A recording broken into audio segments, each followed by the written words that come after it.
Bab 160, Ordo lahir dari kekerasan. Di markas keluarga Alumera, Green Valley Ville di benua selatan disergap. Kami telah kehilangan wilayah itu. Pesan terakhir dari mereka adalah 1 jam yang lalu. Liu Cheng meninggal dalam pertempuran, Balsas dan Xiao Rui mundur juga. Belum ada berita dari mereka. Aku pikir mereka mungkin dalam kesulitan. Petik 2. Gelas anggur kristal yang sangat indah dihancurkan ke tanah, dan anggur merah berhamburan ke karpet ordina buatan tangan yang mahal, meninggalkan jejak mawar merah. Daryl, pemimpin keluarga, bernapas dengan berisik seolah-olah dia adalah beruang. Tubuhnya juga besar seperti beruang, karenanya julukannya beruang putih Alumera. Ini adalah penelitian Daryl. Dia agak kasar pada dasarnya. Rak bukunya bukan untuk buku tetapi untuk memajang semua jenis senjata. Senjata api, amunisi, belati, pedang, koleksi arsenal miniaturnya.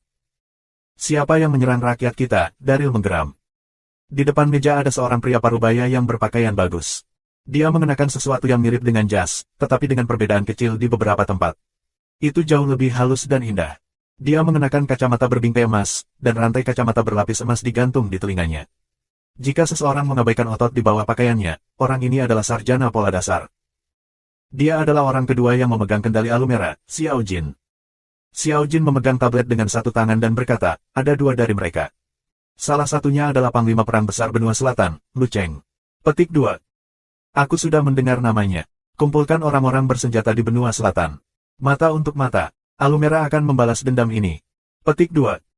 Daryl menepuk meja dan bertanya, siapa orang itu?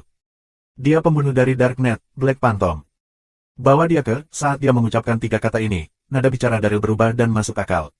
Bagaimana kita akhirnya memprovokasi dia? Daryl sangat waspada dengan Black Phantom, seorang pembunuh legendaris. Dia tahu yang terbaik adalah tidak memprovokasi penjaga sendirian seperti dia. Sementara keluarga Alumera besar, mereka paling takut pada pembunuh legendaris seperti dia. Jika dia ingin memulai pembunuhan gila-gilaan untuk membunuh kelas menengah keluarga Alumera, tidak mungkin untuk menghentikannya. Meskipun Daryl pada dasarnya impulsif, dia tahu siapa yang tidak memprovokasi. Berurusan dengan Lu Cheng adalah keputusan yang mudah, pasukan Lu Cheng terjerat di benua selatan, dan dia tidak akan mempengaruhi pengaruh Alumeras di utara. Black Phantom, di sisi lain, berbeda. Dia adalah seorang penjaga sendirian yang bisa melakukan perjalanan ke utara. Dia bahkan telah membunuh Liu Cheng. Apakah pasukan utama keluarga Alumera bahkan bisa menyakiti Black Phantom masih menjadi pertanyaan. Selanjutnya, gerakan Black Phantom tidak menentu. Tidak ada banyak laporan tentang dia melalui jaringan intelijen, dan tanpa jaringan intelijen yang luas, mereka tidak dapat melacaknya. Selain itu, organisasi tempat dia bergabung sebenarnya adalah jaringan intelijen terbesar di dunia.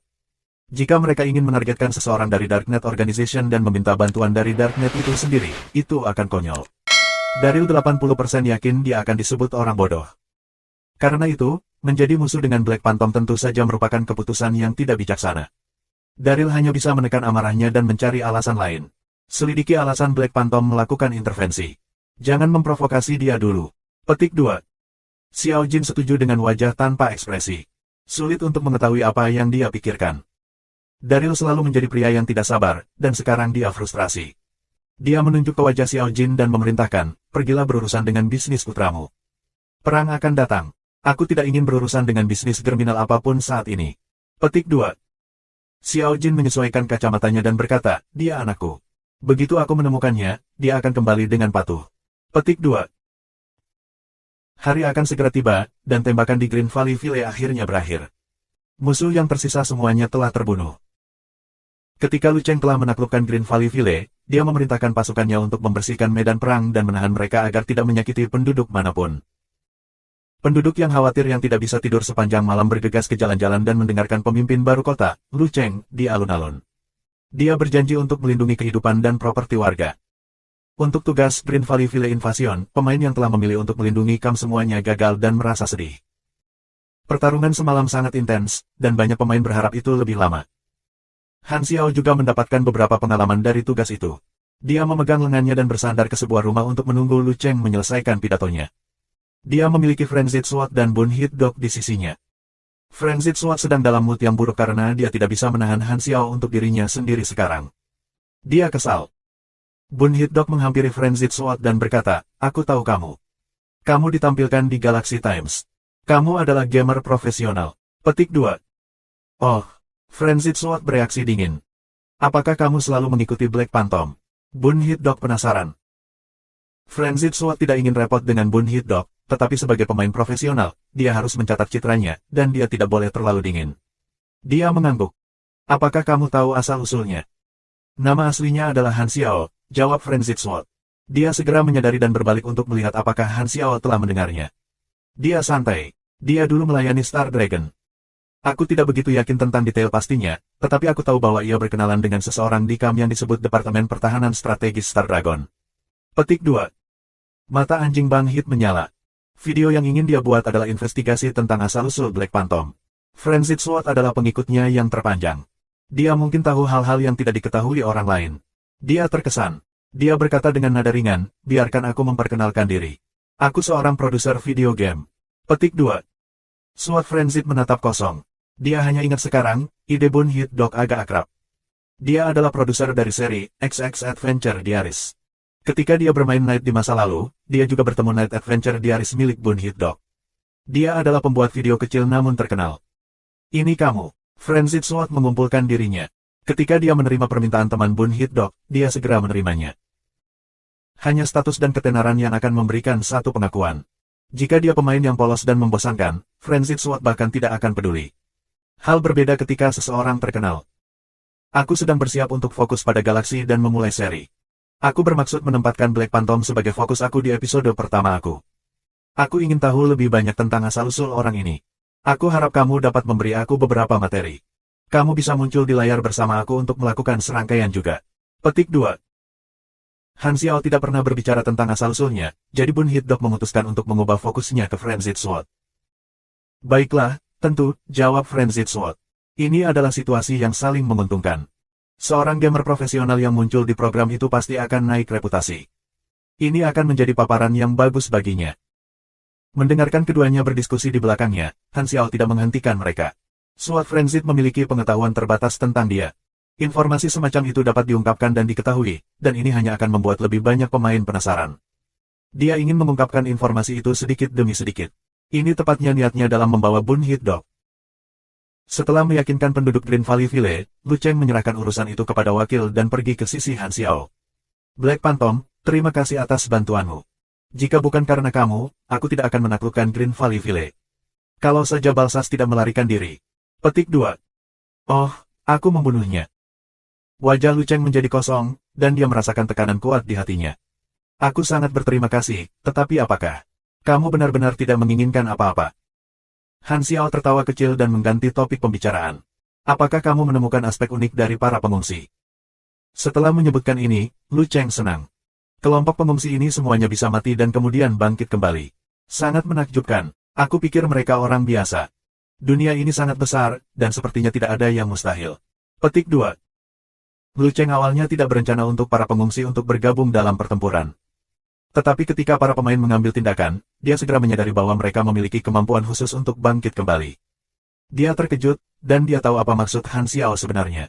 Pelayan ini terlalu istimewa. Dia memandang rendah mereka. Sekarang dia tahu mengapa mereka tidak takut mati. Itu karena mereka tidak mati. Bun Hit Dog, yang berada di samping, merasa ada yang aneh. Pengungsi, apakah mereka pemain yang sebenarnya? Mengapa NPC berpikir bahwa pemain yang dibangkitkan itu aneh? Tidak akan seorang NPC tidak terganggu dengan itu. Han Xiao menarik Lu Cheng ke samping. Dia tidak ingin pemain lain mendengar apa yang akan dia katakan pada Lu Cheng. Hantu hitam, apakah kamu tahu asal-usul para pengungsi ini? Lu Cheng ingin tahu. Aku tidak terlalu yakin, jawab Han Xiao, tapi aku tahu mereka sangat rajin. Mereka sangat digerakkan oleh laba. Bukankah kamu menghancurkan Green Valley Village? Kamu membutuhkan orang-orang ini untuk membangun kembali tempat itu. Para pengungsi ini adalah buruh terbaik yang bisa kamu temukan. Kamu dapat menggunakannya sesuai dengan keinginan kamu. Petik 2. Tetapi beberapa pengungsi sebelumnya menentang aku. Mereka adalah musuhku. Petik 2. Bantuan mereka untuk Balsas bukan bantuan yang setia dan setia. Kamu dapat memperlakukan mereka sebagai tentara bayaran. Petik 2. Ketika dia mengatakan ini, Lu Cheng memahaminya. Aku bisa mencoba. Kamu benar-benar tidak tahu apa yang terjadi pada mereka. Mereka semua dapat hidup kembali, apakah itu hanya kemampuan khusus mereka? Kami tidak tahu di mana Balsas menemukan kelompok orang ini. Petik 2. Han Xiao tersenyum dan berkata, waktu akan memberitahumu jawabannya. Lu Cheng mengangguk, dan dia memutuskan untuk menekan pertanyaannya tentang para pengungsi untuk saat ini. Dia akan meminta bawahannya untuk mencari informasi mengenai hal itu. Dia mengundang Han Xiao ke wilayahnya, Pangkalan Pinus Hitam, untuk tur. Han Xiao mengatakan bahwa tidak perlu membayarnya kembali, tetapi Lu Cheng tidak berani mengambil kata-katanya dan bersikeras menawarkan jasanya. Han Xiao tidak menolak lebih jauh. Niatnya adalah untuk mengenal Lu Cheng dengan lebih baik. Sebelum ini, Han Xiao memeriksa Darknet. Lu Cheng adalah salah satu panglima perang gelandangan terkuat di benua selatan. Wilayah Black Pine begitu besar sehingga kota-kota kecil seperti Green Valley Village tidak akan ditempatkan di sebelahnya. Black Pine duduk di tengah reruntuhan kota kecil yang tersisa dari abad lama. Itu telah diubah menjadi pemukiman yang dihuni puluhan ribu warga sipil. Ada sejumlah fasilitas, termasuk bahkan laboratorium penelitian biologi dan persenjataan. Semuanya sangat mewah. Wilayah yang dimiliki oleh gelandangan panglima perang dan wilayah yang dimiliki oleh gelandangan adalah konsep yang sama sekali berbeda. Yang terakhir dibentuk dengan gelandangan yang bersatu melawan ancaman dari alam, dengan pemimpin yang bertanggung jawab dipilih secara demokratis. Jarang ada hierarki. Dengan gelandangan panglima perang, mereka akan menjadi pemimpin yang akan menggunakan sumber daya mereka untuk membangun area perumahan. Kawasan itu akan dibangun sedemikian rupa sehingga bisa menampung beberapa gelandangan dari dunia luar, dan para pemimpin bisa memungut biaya perlindungan dari mereka. Biaya dapat dibayarkan dalam bentuk pajak atau tenaga kerja. Akan ada penggunaan kekuatan militer yang disengaja, misalnya untuk menyerang panglima perang lainnya. Sebagian besar prajurit dipekerjakan, tetapi ada beberapa yang mendaftar secara sukarela. Ada banyak panglima perang, dan wilayah mereka, datang dalam semua ukuran, didistribusikan di setiap benua. Rencana perlindungan Bennett ditujukan untuk menyatukan semua panglima perang dan menciptakan kota mega baru yang berdiri terpisah dari 6 negara dan menyediakan tempat berlindung bagi semua pengungsi. Tentu, ini akan berbenturan dengan tujuan panglima perang. Selain itu akan menjadi proyek yang sangat besar dan membosankan. Rencana Bennett akan memberikan bantuan dan perlindungan bagi semua gelandangan di luar sana, tidak hanya dari perang tetapi dari bahaya alam dan liar lainnya. Itu tidak lain adalah ambisius. Lu Cheng mengundang Han Xiao ke mobilnya dan pergi ke Black Pine. Para pemain Green Valley Village masih bisa mendapatkan pencarian dari kota, dan mereka yang memilih untuk mempertahankan markas terkejut dan lega mengetahui bahwa akses mereka ke kota tidak dicabut. Mereka menyaksikan Black Phantom ketika dia pergi. Ada satu orang lagi bersama mereka sekarang, Bun Hit Dok telah bergabung dengan tim. Pemandangan di luar jendela melintas. Han Xiao membuat panggilan dan memerintahkan pilot helikopter Darknet untuk menunggunya di Black Pine. Dia memberitahu Lu Cheng tentang ini, yang mengakui dan memesan tempat pendaratan untuk dipersiapkan.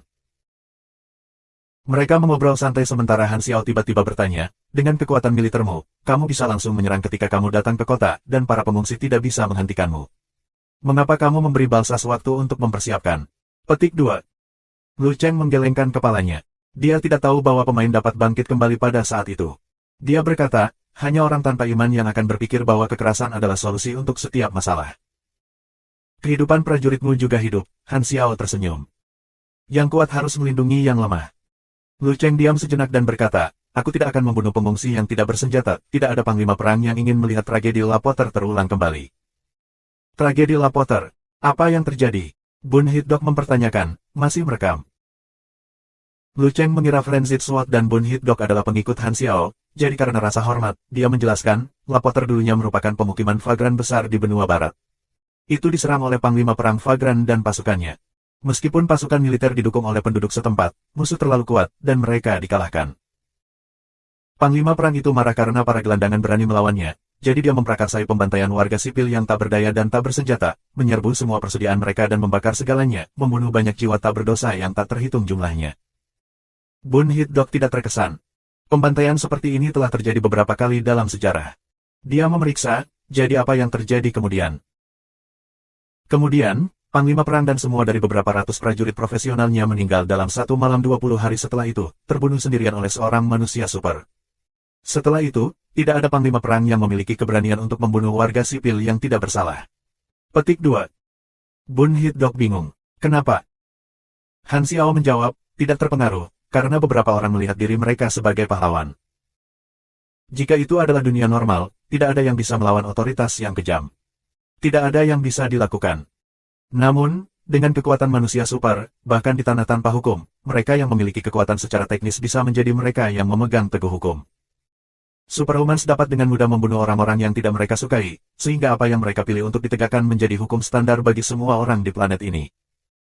Jadi, apa yang akan mereka pilih untuk ditegakkan? Ini akan menjadi masalah yang disetujui sebagian besar orang berdasarkan kompas moral mereka.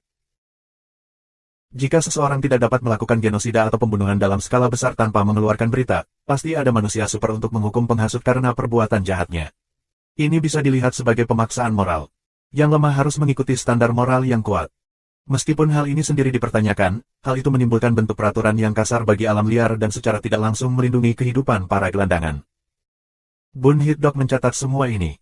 Dia menyukai hal-hal semacam ini yang bisa meningkatkan isinya. Han Xiao mengelus dagunya. Tragedi Lapoter mengingatkannya pada bos liar lainnya. Lapoter berantakan. Mayat yang terbakar dibiarkan tanpa pengawasan dan menarik binatang buas.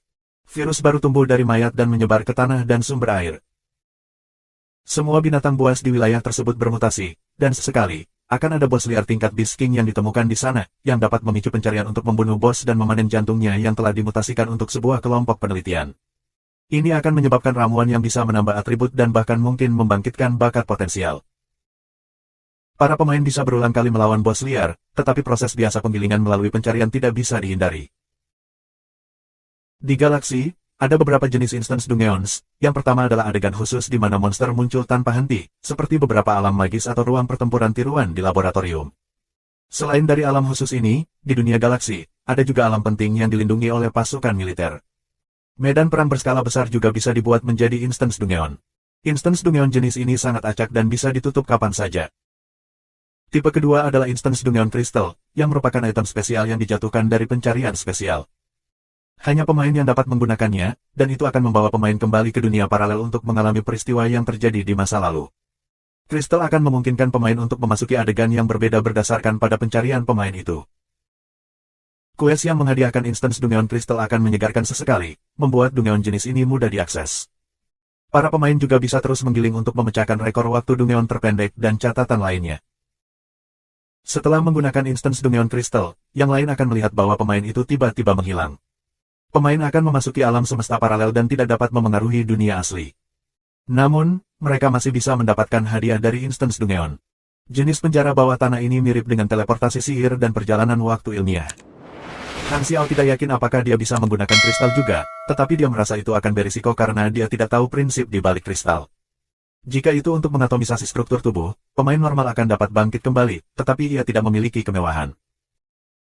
Beberapa item khusus hanya dapat digunakan oleh pemain, seperti eliksir yang membangkitkan jin yang dapat dibeli dari vendor. Ramuan akan muncul dari udara tipis setelah membelinya. Ada juga eliksir yang memadukan gen yang diterima Han Xiao sebagai hadiah dari kues militan mawar sebelumnya. Instance Dungeon Crystal jatuh di bawah kategori yang sama. Jangan ambil risiko dengan mencoba mendapatkan Instance Dungeon Crystal. Memang, itu akan membuang-buang waktu. Dia lebih suka menyelesaikan pencarian utama dan pencarian tersembunyi. Armada mobil melaju selama beberapa jam, dan siluet Black Pine Settlement muncul di cakrawala. Itu besar, hampir seperti kota kecil. Pemandangannya sangat eksotis, ada batu bata, kulit, dan besi tua tergeletak di sekitar, dan ada kabel listrik merangkak di sepanjang dinding. Jalan setapak dengan pagar kawat berduri di sisinya adalah satu-satunya jalan yang mengarah ke pintu masuk utama, dan ada banyak bekas luka, perang di pintu logam, yang ditinggalkan oleh peluru dan ledakan. Lu Cheng tersenyum dan dengan bangga berkata, "Selamat datang di Black Pine." Ini luar biasa, Bun Hit-dok tersentak. Ini tidak bisa menjadi tempat di mana pemula baru masuk. Gerbang utama perlahan dibuka saat mobil memasuki gerbang. Hal pertama yang terlihat adalah menara pengintai yang megah, barikade karung pasir, dan barak.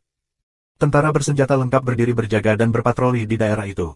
Lebih jauh ke dalam perkemahan, mereka tiba di distrik perumahan. Tata letak bangunan di distrik perumahan jauh lebih jarang dan lebih kasual daripada perencanaan kota yang terstruktur. Tidak ada gedung tinggi juga. Keluarga berjalan-jalan di jalan-jalan, dan bahkan ada pedagang asongan memanggil dan membuat penjualan. Dengan obrolan yang semarak di jalanan, itu seperti pasar mini. Mobil terhenti ketika beberapa orang turun. Lu Cheng memerintahkan beberapa anak buahnya untuk menyiapkan pesta. Karena dia telah mengundang Han Xiao untuk menjadi tamunya, dia membawa Han Xiao dan dua lainnya untuk berkeliling sebagai tuan rumah.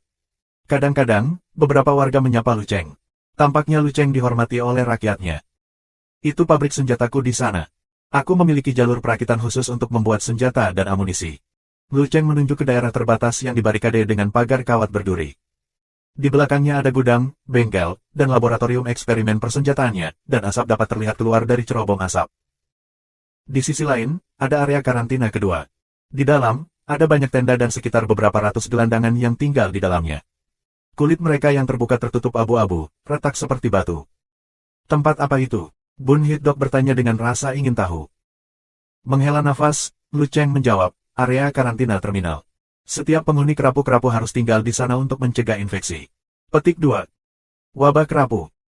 Han Xiao hampir berteriak kaget. Jenis penyakit ini sangat menular. Dalam versi 2.0, itu telah menyebar dan telah menyebabkan beberapa mutasi genetik juga. Dia tidak berharap menemukannya di sini. Tepat saat dia hendak mengatakan sesuatu, keributan tiba-tiba bisa terdengar dari area karantina terminal. Berlari dengan heboh, seorang warga yang terinfeksi bergegas menuju pagar kawat berduri. Dengan semua anggota tubuhnya, dia mencoba memanjat pagar untuk melarikan diri. Namun, detik berikutnya, suara tembakan terdengar. Petugas keamanan di samping bereaksi dengan kecepatan kilat, menembaki pria itu dengan senapan mesinnya, mengubah penduduk yang melarikan diri ini menjadi jala saat ia jatuh ke tanah. Saat dia berbaring di genangan darahnya, cairan kuning kental bisa terlihat keluar dari mayat juga. Beberapa dokter dengan pakaian pelindung putih berjalan keluar dan memasukkan mayat ke dalam kantong mayat. Di tanah tempat jenazah itu berada, mereka menyemprotkan desinfektan yang besar. Prajurit yang membunuh penduduk yang melarikan diri itu menarik pistolnya, tanpa ekspresi, seolah-olah dia baru saja membunuh seekor ayam yang tidak berharga. Orang yang terinfeksi di area karantina menyaksikan adegan ini dalam keheningan, tanpa ekspresi dan mati rasa. Suasana keputusasaan yang tebal menggantung di udara seperti awan gelap yang tebal. Sangat sulit untuk menyembuhkan mereka yang telah terinfeksi wabah ini. Untuk mencegah mereka menyebarkan wabah ke lebih banyak orang, kita hanya bisa mengendalikannya seperti ini, Lu Cheng menjelaskan. Han Xiao berbalik untuk melihat. Di dekatnya, para penghuni tampak seolah-olah semuanya seperti biasa, tanpa sedikit pun empati di wajah mereka. Itu berdarah dingin, kata Bun Hit-dok pelan. Awalnya, hanya ada puluhan orang yang terinfeksi. Satu yang terinfeksi tahu bahwa dia tidak bisa dirawat dan melarikan diri dari wilayah karantina, sehingga jumlah orang yang terinfeksi meningkat menjadi lebih dari 300, kata Lu Cheng datar. Bun Hit-dok terdiam. Garis bawah garis bawah garis bawah. Kamu telah memicu pencarian Origins of the Grouper Plague. Deskripsi quest, Black Pine Settlement terganggu oleh penyebaran wabah kerapu. Untuk mengendalikan wabah ini, menurut kamu apa yang dapat kamu lakukan? Persyaratan quest. 1. Temukan sumber wabah kerapu. 2. Kontrol wabah agar tidak menyebar. 3. Rawat semua yang terinfeksi. Hadiah. Persyaratan lengkap 1-20,000 EXP. Persyaratan lengkap 2-40,000 EXP. Persyaratan lengkap 3-60,000 EXP. Semua persyaratan selesai minus 800 poin reputasi Black Pine, setelan Battle Vagrant Warrior. Garis bawah garis bawah garis bawah garis bawah. SWAT Frenzied dan Bun Hit-dok keduanya menerima quest juga. Namun, Han Xiao tidak bermaksud untuk menyelesaikan pencarian ini. Dia masih terburu-buru untuk menemukan lebih banyak orang bodoh. Tidak, untuk membawa lebih banyak pemain baru ke kelas mekanik. Dia perlu pergi ke sekitar 10 desa pemula, dan gelombang besar pengalaman menunggunya. Waktu sangat sempit, dan dia memiliki banyak hal untuk dilakukan. Bagaimana dia bisa memperlambat langkahnya? Oh benar, jika para pemain menyelesaikan pencarian mereka, dapatkah aku mengklaim hadiah juga? Mata Han Xiao bersinar. Melihat Frenzied Sword, yang sama sekali tidak sadar, dia tiba-tiba punya ide baru. Orang-orangku telah menyiapkan pesta.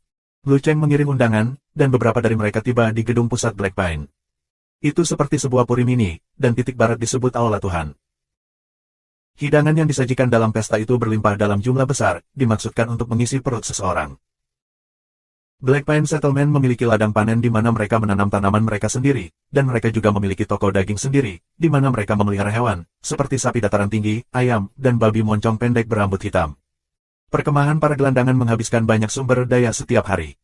Jika mereka hanya mengandalkan Darknet untuk mendapatkan sumber daya mereka, mereka tidak akan mampu menanggung biayanya, terutama karena harganya sangat mahal. Jadi, penduduk belajar mandiri, membangun wilayah kecil mereka sendiri.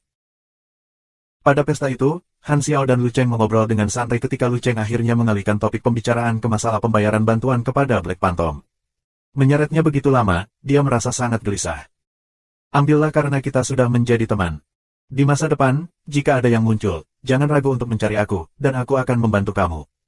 Han Xiao meninggalkan nomor teleponnya. Dia ingin mempertahankan persahabatannya dengan Lu Cheng sehingga dia bisa mengetahui kapan pencarian 4 cetak biru dimulai. Berpikir sejenak, dia berkata, kalau dipikir-pikir, aku butuh bantuan darimu. Aku ingin meminjam bengkel kamu dan beberapa bahan untuk membuat sesuatu. Petik 2. Tidak masalah, aku akan segera membuat pengaturan. Lu Cheng merasa lebih nyaman. Dia merasa tenang setelah Han Xiao akhirnya mengajukan permintaan untuknya. Wilayahmu harus berurusan dengan masalah wabah kerapu dengan cepat, kalau tidak, itu bisa menjadi bencana. Teman-temanku akan tetap tinggal untuk membantumu. Han Xiao tiba-tiba menamparkan punggung Frenzied Sword, yang meledakkan semua makanan di mulutnya, batuk tanpa henti. Apakah kamu meninggalkan aku? Frenzied Sword bertanya dengan tidak percaya. Aku tidak tertarik menjadi ibumu. Han Xiao menahan komentarnya yang menggigit ketika dia menulis beberapa pencarian dan membuangnya untuk diselesaikan Frenzied Sword dan Bone Hit Dog. Inti dari pencarian adalah membuat mereka berdua tetap di Black Pine, menyelesaikan masalah wabah, dan meningkatkan reputasi mereka di Black Pine. Han Xiao menghabiskan 200.000 EXP, membaginya di antara mereka berdua. Semua kuis itu bersifat jangka panjang, dan dia bermaksud agar mereka berdua menginap di Black Pine. Dengan sisa perjalanan dan tugas di desa-desa pemula, tidak perlu membawa kedua pemain ini bersamanya. Itu membuat online dan offline tidak nyaman dan memperlambatnya juga. Dia mungkin juga meninggalkan mereka untuk menyelesaikan pencarian mereka di Black Pine. Untuk pemain berbakat yang telah dia pilih, dia tidak hanya akan melatih mereka sendiri, tetapi ada manfaat lain. Itu adalah, mereka bisa mengikutinya dan mendapatkan paparan pertarungan tingkat tinggi. Dibandingkan dengan pemain lain, mereka dapat memperluas peta mereka sebelumnya, yang merupakan daya tarik utama dalam memungkinkan pemain untuk mengikutinya. Untuk saat ini, memungkinkan para pemain berbakat untuk menyelesaikan tugas-tugas lain dan melatih dengan menggiling berguna dalam mengembangkan keterampilan unik masing-masing. Itu dapat memungkinkan mereka untuk mengeksplorasi dan memanfaatkan potensi mereka. Itu juga memberinya lebih banyak waktu untuk dirinya sendiri untuk melakukan tugas-tugas lain. Adapun imbalan yang diterima pemain berbakat ini, cepat atau lambat, sebagian darinya akan kembali kepadanya. Jika Frenzied Sword menyelesaikan pencarian wabah, Han Xiao bisa mendapatkan beberapa pengalaman juga, dan Frenzied Sword akan menggunakan sebagian dari uang yang didapatnya untuk membeli peralatan dari Han Xiao. Dia tidak hanya ingin mendapatkan emas dari pemain, tetapi melalui pemain, dia juga bisa mendapatkan emas bekas dari NPC. Jika Han Xiao adalah kapal induk, para pemain yang ia bawa di bawah sayapnya akan mirip dengan armada pejuang. Tidak peduli berapa banyak prestasi yang mereka peroleh, mereka masih harus kembali ke pangkalan mereka dan membayarnya. Tentu saja, itu hanya dalam kondisi dia mampu mencapai dan memperoleh manfaat yang lebih besar. Pada catatan ini, dia masih sangat percaya diri. Selain para pemain sendiri, tidak ada orang lain yang memahami pemain lebih baik darinya. Aku sangat jenius. Frenzied Sword hanya bisa menyetujui pengaturan Han Xiao, dan dia sebenarnya cukup puas. Black Pine adalah peta tingkat tinggi, dan hadiah untuk setiap pencarian juga cukup murah hati. Bone Hit Dog semakin tidak keberatan. Bahan-bahan yang telah dijarahnya sudah cukup. Tinggal di Black Pine berarti dia tidak perlu khawatir kehilangan jejak Han Xiao. Dia bisa fokus membuat episode pertama videonya. Lu Cheng merasa bahwa kemampuan Frenzied Sword dan Bone Hit Dog sangat biasa-biasa saja dan tidak bisa membantu banyak. Tetapi di akun Han Xiao, dia tetap mengucapkan terima kasih kepada mereka. Di meja makan, mereka menyelesaikan rencana mereka. Setelah makan, sudah lewat tengah hari, dan Lu Cheng kembali untuk beristirahat. Malam sebelumnya, dia bertarung dan belum tidur. Di pagi hari, mereka berada di jalan, bergegas untuk kembali, dan dia benar-benar kelelahan. Di sisi lain, Han Xiao telah tidur di mobil untuk sementara waktu dan bersemangat tinggi. Dia bisa bergerak tentang Black Pine dengan bebas, jadi dia memberi perintah kepada pilot helikopter Darknet. Kemudian, setelah tawar-menawar dengan Antonio selama 10 menit, ia mengatur untuk menyewa pesawat angkut dari perusahaan Fabian. Setelah itu, di bawah pimpinan prajurit Black Pine, dia menuju ke area pabrik senjata. Para penjaga di sana menerima perintah Lu Cheng. Karena itu, mereka membuka bengkel untuk digunakan oleh Xiao Xiao. Lu Cheng sudah mengatur agar anak buahnya menyiapkan materi. Han Xiao memulai pekerjaannya di mesin bubut. Dia perlu membuat beberapa perbaikan pada baju besi yang dapat ditarik yang dikendalikan secara magnetis, dan menambahkan pada beban amunisi dan beberapa kubus penyimpanan dasar, kemudian membuat beberapa bagian kecil yang akan dibangun ke atas penyembur api, Sunwom, yang telah ia kembangkan baru-baru ini. Dengan stat intelijennya yang mencapai 200, kecepatan produksi alat berat sangat cepat, dan ada keterampilan peningkatan lainnya seperti affinity mesin dan penguatan statistik energi, yang akan menciptakan statistik yang lebih baik pada perangkat yang akan dibuat. Garis bawah garis bawah garis bawah. Sunwom Portable Flamethrower, Mini Flamethrower. Grade, biru kualitas baik. Kerusakan, 27-34 DTK kebakaran. Kelebihan, 60-an. Cooldown, 20-an. Kisaran, 7 meter. Output daya, 92.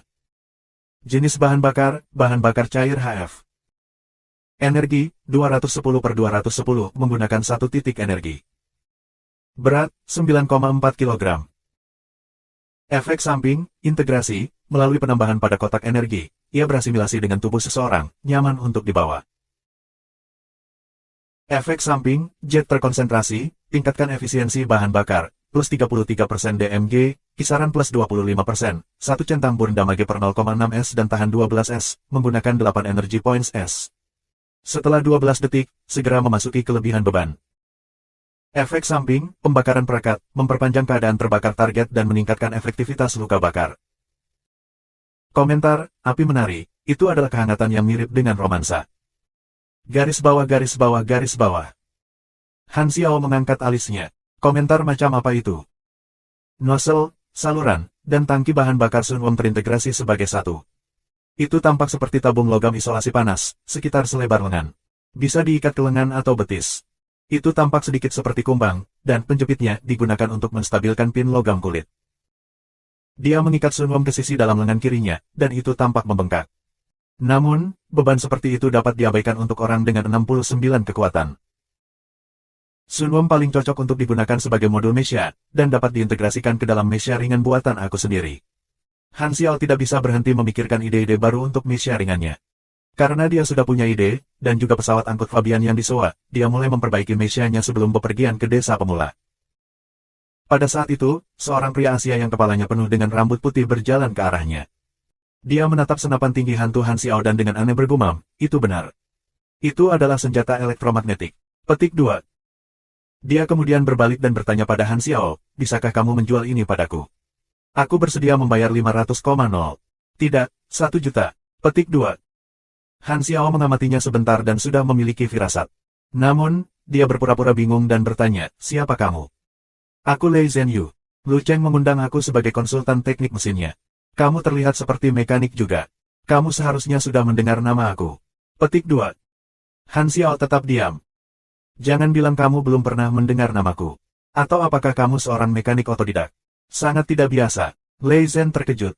Dia menggelengkan kepalanya dan berkata, aku ingin penembak jitu elektromagnetik ini, bagaimana kalau kamu mengutip harga? Petik 2. Apakah aku terlihat seperti sedang membutuhkan uang tunai? Han Xiao menunjuk ke komponen-komponen tak ternilai yang tergeletak di kursi truk. Lei Zhenyu lalu mengerti. Kamu adalah mekanik otodidak. Aku bisa mengajari kamu beberapa keterampilan dengan imbalan penembak jitu kamu ini. Kamu pasti membutuhkan master seperti aku untuk membimbing kamu. Hanya dengan mendengarkan kata-kata bijak dari senior kamu, kamu dapat berhasil. Aku dapat mengatakan bahwa jauh di lubuk hati, kamu selalu ingin memiliki seorang guru untuk belajar. Di sini, pintu dibuka untuk kamu. Ini kesempatanmu. Jika kamu melewatkannya, kamu akan menyesal seumur hidup. Petik 2. Dia tidak tahu bahwa senapan sniper elektromagnetik ini dibuat oleh Han Xiao. Dari apa yang dia tahu, mekanik otodidak sering lemah. Karena itu, dia ingin menangkap penembak jitu itu dengan mengajari Han Xiao beberapa keterampilan baru. Sebagai seorang ahli mekanik, ia biasanya tidak berkeliling mengajar orang lain. Dengan memberi Han Xiao kesempatan, dia berpikir bahwa itu layak untuk ditukar dengan senapan sniper elektromagnetik, selama pihak lain cukup rendah hati. Mata Han Xiao berkedut. Itu adalah pertama kalinya dia bertemu seseorang yang begitu tak tahu malu dan penuh dengan dirinya sendiri. Dengan sedikit lebih banyak, kedua keterampilan mereka akan setara. Sebenarnya, Han Xiao tahu latar belakang Lei Zhenyu. Dia adalah mekanik utama yang terkenal dan terampil di Aquamarine. Jadi, dia tidak salah mengatakan bahwa dia adalah seorang tuan. Dia berasal dari era yang sama dengan Patualu dan sudah pensiun beberapa dekade yang lalu. Baik dia dan Patualu tidak memiliki sikap master dan tampak mengecewakan bagi sebagian besar. Han Xiao tahu mengapa Lei Zhenyu muncul di Black Pine. Itu terkait dengan 4 cetak biru misi Patualu, dan kebetulan, Lei Zhenyu kebetulan menjadi bagian dari misi rahasia ini. Di masa lalu, Lu Cheng meninggalkan putrinya, yang baru berusia beberapa tahun, dan meninggalkannya dalam perawatan Patualu. Dia berkelana ke alam liar dan menjadi panglima perang. Karena kejadian ini, ia bertengkar dengan Patualu, yang tidak dapat memahami pilihannya pada saat itu. Hubungan antara ayah dan anak itu begitu tegang sehingga seolah-olah mereka orang asing. Lu Cheng perlahan-lahan naik dan menjadi panglima perang terkuat di benua selatan. Dia selalu menghadapi berbagai bahaya. Di permukaan, Patualu tampak seolah-olah tidak ingin ada afiliasi dengan putranya. Namun, dia diam-diam mengikuti Lu Cheng erat dan bahkan meminta agar teman lamanya, Lei Zhenyu, pindah ke Black Pine untuk membantu dan melindungi Lu Cheng. Lu Cheng tidak tahu apa-apa tentang perjanjian itu. Dia terkejut ketika dia berpikir bahwa dia telah berhasil mengundang tuan yang hebat sendirian. Ini mungkin momen untuk 4 cetak biru. Lei Zhenyu harus meninggalkan Black Pine karena beberapa hal lain. Pak Tualu menggunakan metode lain untuk membantu Lu Cheng karena dia tidak ingin bertemu putranya dalam situasi yang canggung. Dia meninggalkan cetak biru di belakang dan pergi ke ibu kota barat, dan keberadaannya saat ini masih belum diketahui. Mungkin itu yang mereka sebut ayah. Han Xiao menghela nafas. Mengapa Zhu Ziqing adalah pandangan punggung ayahku, begitu klasik? Mungkin karena orang-orang dengan lebih banyak pengalaman akan dapat beresonansi dengan cerita itu. Bahkan Pak Tualu, tongkat tua yang busuk, memiliki kekhawatirannya sendiri. Han Xiao menenangkan dirinya dan berkata, aku bisa bertukar denganmu. Aku ingin pengetahuan lanjut. Berdasarkan ingatan masa lalu, Lei Zhenyu tahu beberapa pengetahuan sebelumnya. Namun, pemain tidak dapat memperoleh pengetahuan darinya. Meski begitu, Han Xiao memutuskan dia ingin mencobanya. Lei Zhenyu dengan tulus berkata, nak, jangan terlalu ambisius. Kamu adalah mekanik otodidak. Standar kamu tidak cukup bagi kamu untuk dapat memahami pengetahuan sebelumnya. Bagaimana kalau aku mengajarimu hal lain saja? Petik 2. Tidak, aku hanya ingin pengetahuan di muka. Tapi kamu tidak akan mengerti. Itu lebih baik, kamu tidak perlu khawatir bahwa aku akan mempelajarinya. Aku hanya akan melihatnya selama 1 jam. Ambillah karena aku hanya ingin tahu, oke. Petik 2. Lei Zhenyu terdiam. Pengetahuan lanjutan sangat berharga, dan itu bisa dianggap sebagai kartu liar rahasia. Sangat penting bahwa pengetahuan itu sangat dilestarikan. Meskipun dia benar-benar ingin tahu tentang struktur penembak jitu elektromagnetik, itu pasti tidak layak ditukar dengan pengetahuan yang tak ternilai. Meskipun Han Xiao mengatakan dia mungkin tidak mengerti, dia tidak mau mengambil risiko sama sekali. Lei Zhenyu merenung sejenak dan bersikeras, aku tidak bisa mengajarimu pengetahuan sebelumnya, tapi aku bisa menggunakan pengetahuan untuk membuat senjata sebagai ganti senjata milikmu. Benar saja, tidak mudah untuk mendapatkan pengetahuan di muka. Han Xiao sudah siap untuk hasil ini dan tidak merasa tertekan karenanya. Sebaliknya, ia mempertimbangkan tawaran Lei Zhenyu. Jika dia bisa membuat item untuk ditukar dengan item lain dengan level yang sama, tidak ada ruginya. Namun, penembak jitu hantu ini hanya mencapai tingkat ini melalui beberapa upgrade. Han Xiao masih ingin menggunakannya, jadi dia memutuskan untuk membuat yang baru untuk ditukar dengan Lei Zhenyu. Han Xiao mengangguk setuju dan berkata, aku akan membuat yang baru untukmu. Kamu membuat penembak jitu ini, Lei Zhenyu berteriak dengan tidak percaya. Dia pikir Han Xiao terlihat seperti seorang pemula, dan mengingat bahwa dia adalah mekanik otodidak, dia berharap pistol itu dibuat oleh orang lain. Sayangnya, ternyata justru sebaliknya. Keenam negara secara diam-diam mencoba menciptakan senjata elektromagnetik, dan tidak ada yang bahkan mencapai tahap eksperimental. Jika itu hanya menciptakan senjata elektromagnetik yang stabil, Han Xiao dan Lei Zhenyu memiliki standar yang sama. Lei Zhenyu kemudian ingat bahwa dia telah menggambarkan dirinya sebagai tuan besar sekarang. Bahkan dengan wajah tuanya, dia merasa malu dan canggung. Betapa memalukan untuk memamerkan keterampilannya di depan mekanik lain dari tingkat yang sama. Untungnya, Lei Zhenyu memiliki kulit yang tebal. Dia memperbaiki sikapnya dan memperlakukan Han Xiao dengan setara. Pada saat itu, para penjaga bergegas mendekat dan berbisik kepada Lei Zhenyu bahwa Han Xiao juga seorang pembunuh legendaris. Lei Zhenyu tercengang. Dia kemudian mengamati Han Xiao sebentar. Banyak mekanik yang mampu bereksperimen. Namun, jarang menemukan orang yang juga mampu bertarung. Kekagumannya pada Han Xiao meningkat ke tingkat yang lebih tinggi. Dengan keterampilan yang baik, seseorang akan dihargai dimanapun ia pergi. Tolong ikut aku akan menunjukkan kepadamu gudang aku. Lei Zhenyu terbatuk ketika dia mencoba mengubah topik pembicaraan untuk menghindari kecanggungan. Cara dia berbicara dengan Han Xiao tiba-tiba lebih hormat. Keduanya tiba di area terlarang di dalam area arsenal. Disinilah para peneliti berpangkat tinggi tinggal. Rumah Lei Zhenyu adalah suite yang luas dengan segala macam kebutuhan sehari-hari. Bahkan ada lemari anggur dan rak buku yang terbuat dari kayu berkualitas tinggi, yang semuanya tidak murah. Di sudut ruangan, ada tempat tidur kecil yang sederhana. Dia tampaknya menjalani kehidupan yang hebat. Lei Zhenyu menarik lemari anggur terbuka dan mengaktifkan tombol pintu rahasia. Lemari anggur bergeser ke samping dan mengungkapkan ruang penyimpanan rahasia. Dia kemudian memanggil Han Xiao. Di dalam, ada deretan rak pajang kaca yang berdiri di dekat dinding dan berisi berbagai senjata. Lei Zhenyu langsung menuju rak pajang terdalam. Aku memiliki 4 item yang dibuat menggunakan pengetahuan lanjut. Izinkan aku memperkenalkan mereka kepada kamu. Lei Zhenyu menunjuk ke rak kaca dan mulai mengoceh. Pengetahuan mutakhir Lei Zhenyu diarahkan untuk modifikasi miniatur. Keempat senjata canggih ini semuanya terkait dengan mekanisme nano. Biogranul perawat tipe I. Itu tampak seperti substansi hitam tebal, tetapi pada kenyataannya, itu mampu membelah menjadi butiran nano khusus. Mereka kemudian dapat dimasukkan ke dalam tubuh seseorang. Ketika terluka, diracun, atau berdarah, mereka akan membantu seseorang pulih dari situasi baik dengan membersihkan racun atau mempercepat pembekuan darah. Itu adalah jenis perawatan medis yang dapat dikonsumsi. U9 membran anti peluru koloid. Itu tampak seperti kaca biasa di permukaan.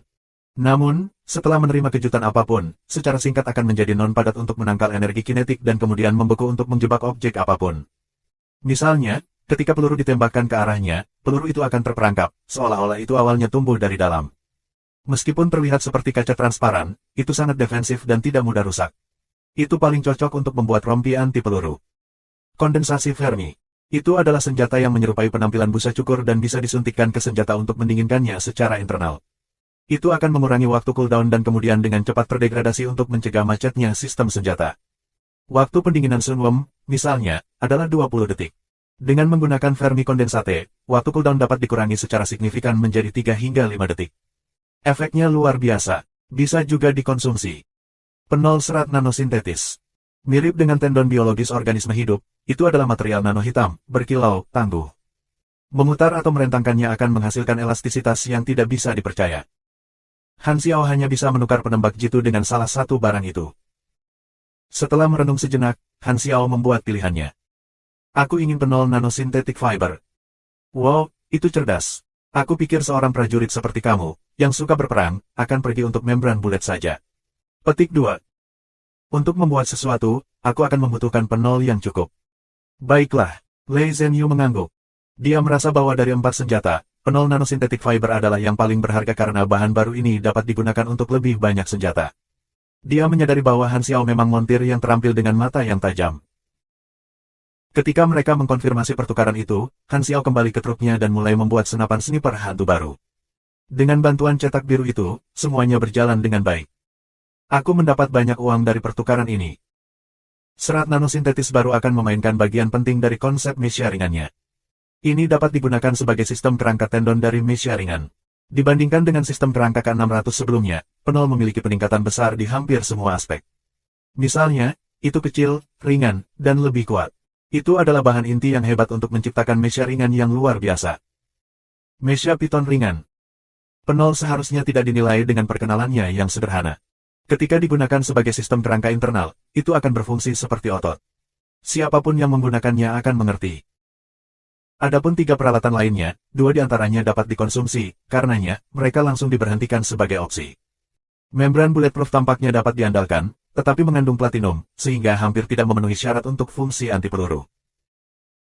Untuk membuat senapan sniper ghost baru, Lei Zhenyu juga membawa jumlah yang cukup dari serat nanosintetis penol dan menyimpannya dalam kotak logam emas. Setelah keduanya bertukar barang, Lei Zhenyu tidak bisa tidak jatuh cinta dengan senapan sniper ghost segera. Meskipun arah eksperimentalnya adalah menuju mesh ringan, melihat bagaimana senjata elektromagnetik dapat menjadi senjata konvensional untuk generasi berikutnya, ia telah memutuskan untuk mempelajarinya juga. Saat itu, Pak Tualu memintanya untuk datang ke Black Pine untuk membantu Lu Cheng. Karena Lei Zhenyu berhutang budi padanya, dia memutuskan untuk membantunya saat itu. Setiap hari membosankan baginya, kecuali hari ini, karena dia bertemu dengan Han Xiao, seorang mekanik yang setara dengannya. Ini menghiburnya tanpa akhir. Aku masih membutuhkan satu hal, tetapi tidak ada saluran bagi aku untuk membelinya. Aku harap kamu dapat membantu aku membeli tungku reaksi mini, api unggun. Han Xiao mengepak kotaknya dan berbicara sekali lagi. Item yang dia butuhkan adalah modul yang berhubungan dengan mesh ringan. Lei Zhenyu adalah master mekanik. Karena itu, ia mengenal banyak orang dari perdagangan yang sama dan memiliki banyak koneksi. Dia ingin pengetahuan di luar Advanced Material Study untuk membuat senjatanya, jadi dia menggunakan Lei Zhenyu sebagai saluran untuk membantunya menemukan beberapa hal. Barang itu tidak mudah didapat. Selain itu, bahkan jika aku meminta teman aku dari Ordinal untuk menjualnya kepada aku dengan harga biayanya tetap 2 hingga 3 juta. Belum lagi, waktu tambahan akan dibutuhkan untuk membuat item itu. Petik 2. Uang bukan masalah. Han Xiao menyeringai dan penuh percaya diri. Lei Zhenyu adalah master di dunia mekanik, jadi dia tahu banyak mekanik lain dari tingkat yang sama. Dia antusias terhadap Han Xiao dan setuju untuk membantu menghubungi penjual mini reaction furnace untuknya. Bagi Lei Zhenyu, itu hanya beberapa panggilan telepon. Setelah bertukar nomor mereka, Lei Zhenyu mengambil senapan sniper ghost-nya dan pergi, sementara Han Xiao melanjutkan pekerjaannya di truk sampai tengah malam. Setelah selesai dengan pekerjaannya, ia mematikan lampu dan menuju tempat tinggal sementara dengan para penjaga. Malam itu sunyi. Tidak ada kehidupan malam di pemukiman Black Pine. Saat malam tiba, semua penghuni akan pulang untuk beristirahat. Di alam liar yang berbahaya, seseorang harus tetap waspada untuk mengetahui apa yang harus dilakukan jika ada kemungkinan bahaya. Juga, hiburan adalah kemewahan. Di alam liar, ada monster, penyakit, kelaparan, dan berbagai bencana. Dengan itu, Panglima Perang telah mengembangkan sikap waspada. Karena keadaan tertentu, beberapa orang dipaksa bergabung dengan 6 negara setelah perang, sementara yang lain tetap tinggal di alam liar karena mereka tidak bisa melepaskan kebencian dan tidak mau menyerah walaupun hidup mereka lebih sulit. Beberapa berpikir itu bodoh bagi mereka, sementara yang lain melihatnya sebagai kepercayaan atau bahkan iman. Tidak masalah dari negara mana mereka berasal, orang-orang patriotik selalu layak dihormati. Yang lebih penting adalah bahwa banyak gelandangan sudah terbiasa hidup di alam liar. Meskipun makanan sehari-hari mereka tidak stabil, dan mereka mungkin tidak tahu kapan mereka akan kenyang, mereka tidak harus mengikuti batasan atau aturan apapun. Sebaliknya, mereka hidup bebas. Meskipun tahu bahwa bergabung dengan 6 negara berarti makan penuh setiap hari, mereka tidak mau menyerah pada kebebasan mereka. Di zaman damai, banyak orang mati rasa terhadap kehidupan. Untuk bertahan hidup, mereka berburu seperti leluhur mereka dan hidup setiap hari semaksimal mungkin. Meskipun sebagian besar gelandangan menderita kekurangan gizi, kebugaran fisik mereka lebih baik daripada penduduk kota. Mereka kuat dan rajin. Liar dianggap sebagai gurun. Banyak kota yang ditinggalkan, medan perang, habitat tumbuhan dan hewan, dan bahkan daerah radioaktif yang disebabkan oleh polusi dari perang telah menjadi daerah terlarang. 6 negara tidak memiliki niat untuk memperluas ke alam liar saat ini, karena biayanya terlalu tinggi dan nilainya rendah. Selama beberapa tahun pertama setelah perang, 6 negara memutuskan untuk menstabilkan situasi di dalam negara mereka terlebih dahulu. Karena itu, mereka tidak memiliki sumber daya tambahan untuk memperluas wilayah mereka.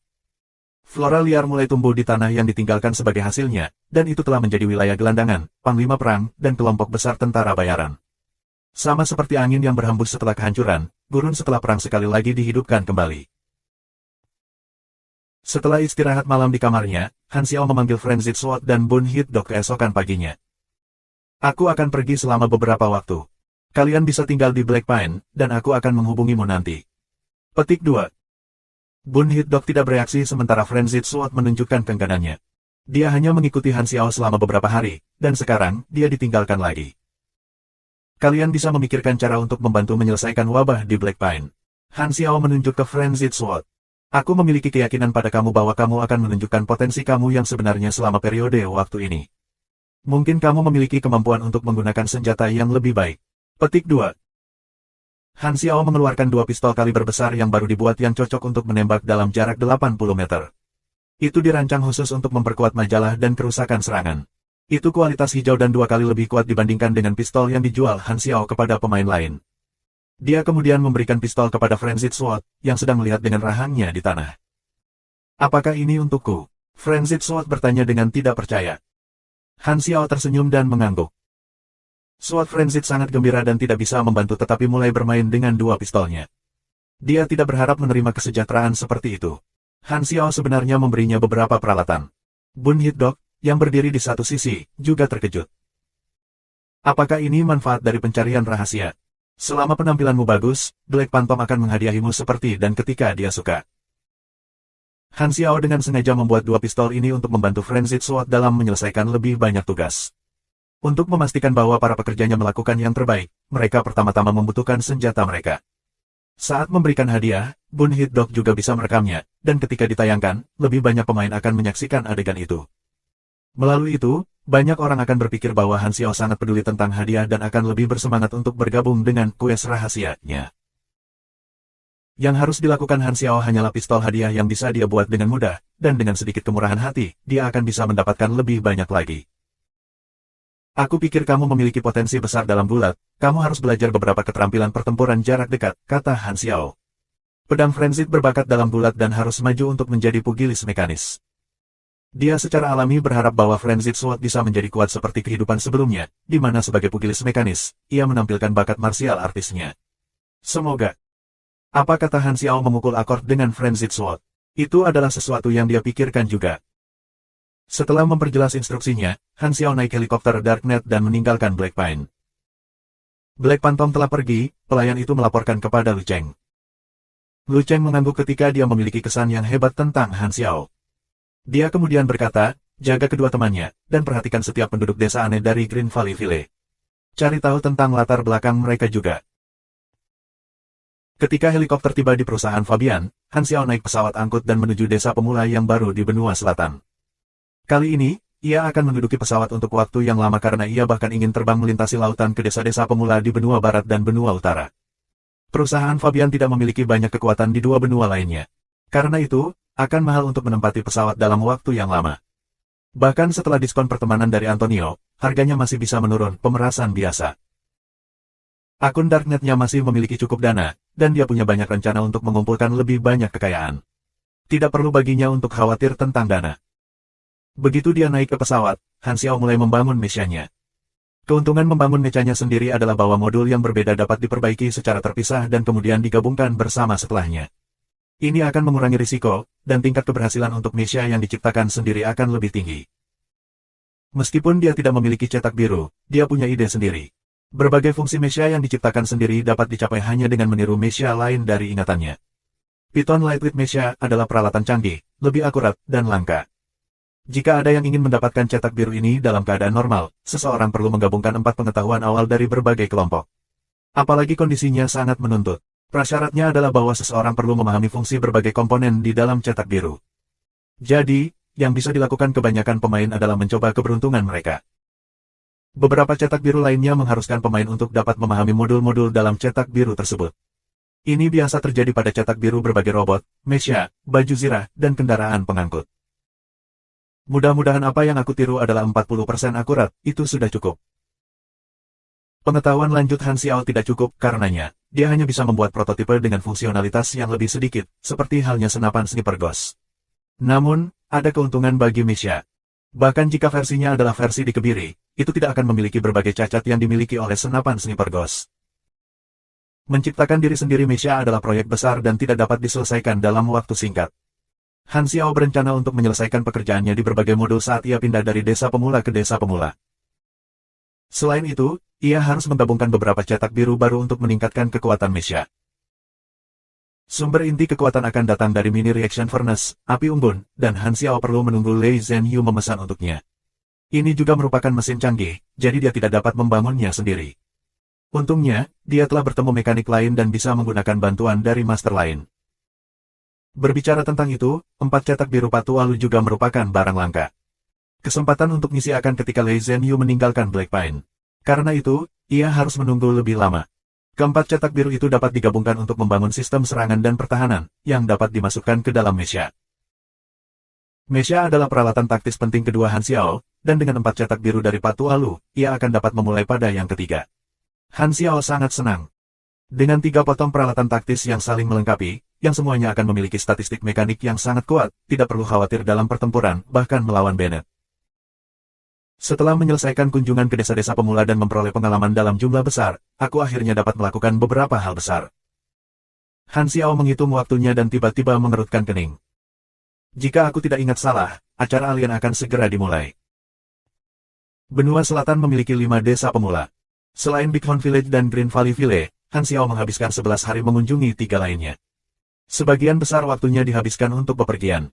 Ketika dia tiba di setiap desa pemula, dia tidak perlu melakukan apapun, pemain akan dengan cepat mengerumuninya. Mereka yang ingin maju akan maju, dan mereka yang memiliki hal-hal yang harus mereka lakukan akan terlibat dalam hal-hal mereka sendiri. Itu sangat efektif.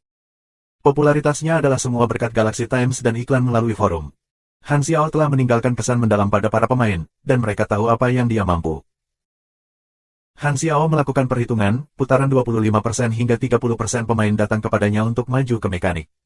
Rasio ini jauh lebih besar daripada kehidupan sebelumnya. Meskipun hanya ada 3 kelas utama di Aquamarine, rasionya tidak genap. Dalam kehidupan sebelumnya, rasionya adalah 30% esper, 50% hingga 60% pugilis, dan hanya sekitar 10% mekanik. Setelah promosi Han Xiao, rasionya 3 kali lebih besar. Selain basic OLED gas, ia juga berbagi basic shooting dan basic combat. Keterampilan dasar ini telah menarik banyak pemain pemula, dan sebagian besar mendekatinya untuk mendapatkan 2 keterampilan dasar ini. Itu pohon uang nyata. Han Xiao menghasilkan keuntungan kecil dari setiap pemain pemula, dan keuntungan kecil ini diakumulasikan menjadi kekayaan yang nyata. 3 desa pemula telah menghasilkan total 9.023 juta EXP. Efisiensinya mengejutkan. Dengan 11 hari mendapatkan pengalaman dengan efisiensi seperti roket, ia telah mendapatkan jumlah yang sebanding dengan menyelesaikan 10 atau lebih misi kesulitan tinggi.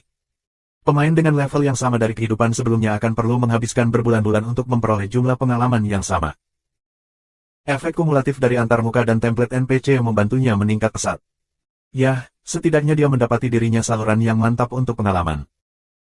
Pasar pemain memiliki potensi paling besar, dan karena ia dapat memonopolinya saat ini, keuntungannya sangat luar biasa. Dengan pengalaman yang tak terhitung jumlahnya, Han Xiao pergi ke depan untuk menaikkan peringkat kelasnya Mechanic Trainee ke LV 15. Ketika levelnya mencapai LV 55, dia harus naik untuk terus naik level. Dalam versi 1, batas levelnya adalah LV 60, jadi dia berjarak 5 level. Namun, ia tidak dibatasi oleh batas dalam versi ini. Han Xiao sebenarnya bisa menjadi karakter pertama di Aquamarine yang mencapai LV 60. Sayangnya, persyaratan peningkatan itu benar-benar membuat dia pusing. Garis bawah garis bawah garis bawah. Mechanic Trainee naik level hingga LV 15 Max. Plus 120 energi, 1 DEX, 1 END, 4 INT. Mengakuisisi 3 poin stat yang tidak ditugaskan dan 1 talent point. Misi kemajuan, membuat 5 mesin berkualitas admirable, dengan peringkat energi tidak kurang dari 60. Garis bawah garis bawah garis bawah. Sial, apa aku sangat sial. Dari begitu banyak kondisi yang maju, betapa sialnya aku mendapatkan yang paling menyusahkan. Han Xiao tertegun. Kualitas yang mengagumkan berarti tingkat yang lebih tinggi daripada biru. Sejak dia mulai membangun mesinnya, permesinannya sekitar 15% hingga 20% biru, dan hanya 1% hingga 2% dari mesinnya yang mungkin mencapai warna ungu. Sebuah mesin dapat dibandingkan dengan jenis mesin yang sama berdasarkan kualitasnya. Sebagai contoh, akan ada perbedaan besar dalam statistik dari golok lipat kelas putih dibandingkan dengan golok lipat kelas biru. Blue Grade akan memiliki efek tambahan juga. Namun, parang tipe biru tidak dapat dibandingkan dengan robot rover tingkat putih. Misalnya, senjata dingin, senjata, granat, robot. Senjata-senjata ini didasarkan pada template dengan jenis yang sama. Misalnya, pisau cukur berkualitas baik dapat digunakan untuk mencukur dengan nyaman, namun, itu tidak bisa digunakan untuk mengaduk sayuran. Berbagai jenis peralatan memiliki kegunaan dan spesialisasi mereka sendiri. Semakin tinggi sebuah mesin, semakin sulit untuk meningkatkan kualitasnya.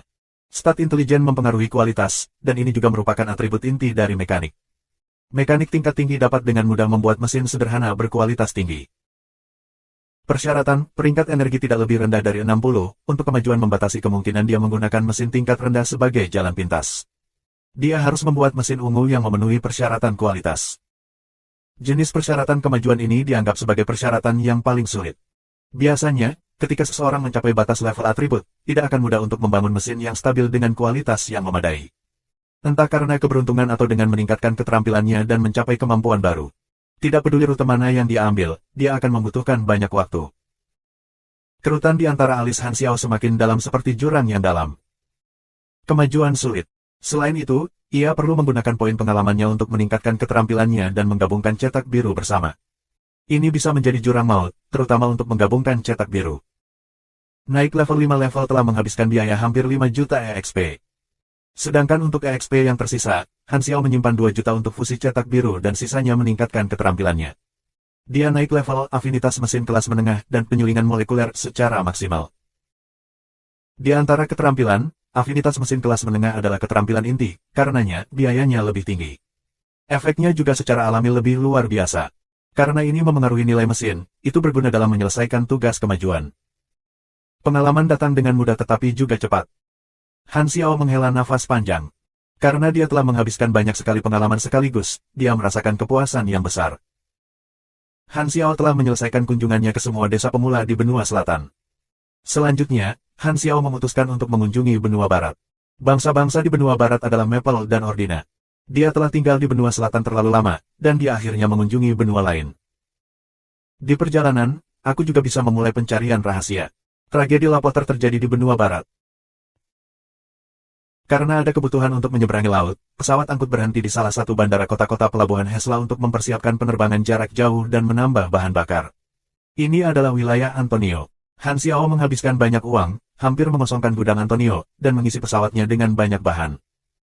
Kamu akan ke benua barat. Antonio memegang cerutu hitam tebal di mulutnya. Dengan tangan sebesar telapak beruang, dia menepuk bahu Han Xiao. Orang sepertimu, seorang pembunuh, pasti akan masuk daftar hitam oleh banyak negara. Agen khusus Maple dan Ordina mungkin menemukan kamu untuk minum teh sore. Kamu tidak akan memiliki suara di sana juga. Kekuatan kami di benua barat juga terbatas. Sepotong nasihat untuk kamu, cobalah untuk tidak mengekspos diri kamu sendiri. Dan sebagainya. Hati-hati. Han Xiao tertawa dan berseru dengan terkejut, oh, kamu benar-benar bisa menyelesaikannya dalam satu kalimat. Han Xiao menepuk lengan Antonio yang kuat dan naik ke pesawat. Jangan khawatir, aku tidak akan gila di sana. Dipenuhi dengan bahan bakar, pesawat terbang dan menghilang ke udara. Ketika Han Xiao mengunjungi semua desa pemula di benua selatan, itu membuat diskusi besar di forum. Para pemain pemula dari 3 benua lainnya semuanya iri dan iri terhadap para pemain dari benua selatan. Mereka juga ingin bertemu Black Phantom, namun, tidak mungkin bagi mereka untuk menyeberang ke benua lain.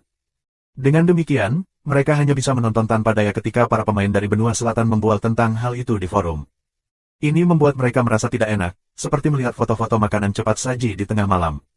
Bahkan jika kamu lapar, kamu tidak bisa memakannya. Tidak ada gunanya iri, sehingga yang bisa dilakukan para pemain tak berdaya adalah melampiaskan emosi mereka di forum. Ah, aku ingin Black Phantom. Aku menderita penyakit. Aku akan mati jika aku tidak bertemu Black Phantom. Petik 2. Kenapa tidak ada karakter seperti Black Phantom di benua yang aku masuki? Para pemain dari benua selatan mulai terkikik karena mereka mengira mereka beruntung memiliki tempat kelahiran yang hebat. Melihat para pemain dari benua lain menggerutu tentang kurangnya keberuntungan mereka, para pemain di benua selatan merasakan superioritas. Sobat, keberuntungan juga bagian dari kekuasaan. Bukannya aku menargetkan siapapun, tapi maksudku semua orang di sini adalah sampah. Pada titik ini, para pemain dari benua selatan semuanya telah melambungkan ego. Hantu hitam telah pergi ke benua barat. Kenapa dia ada di sana? Bennett terkejut.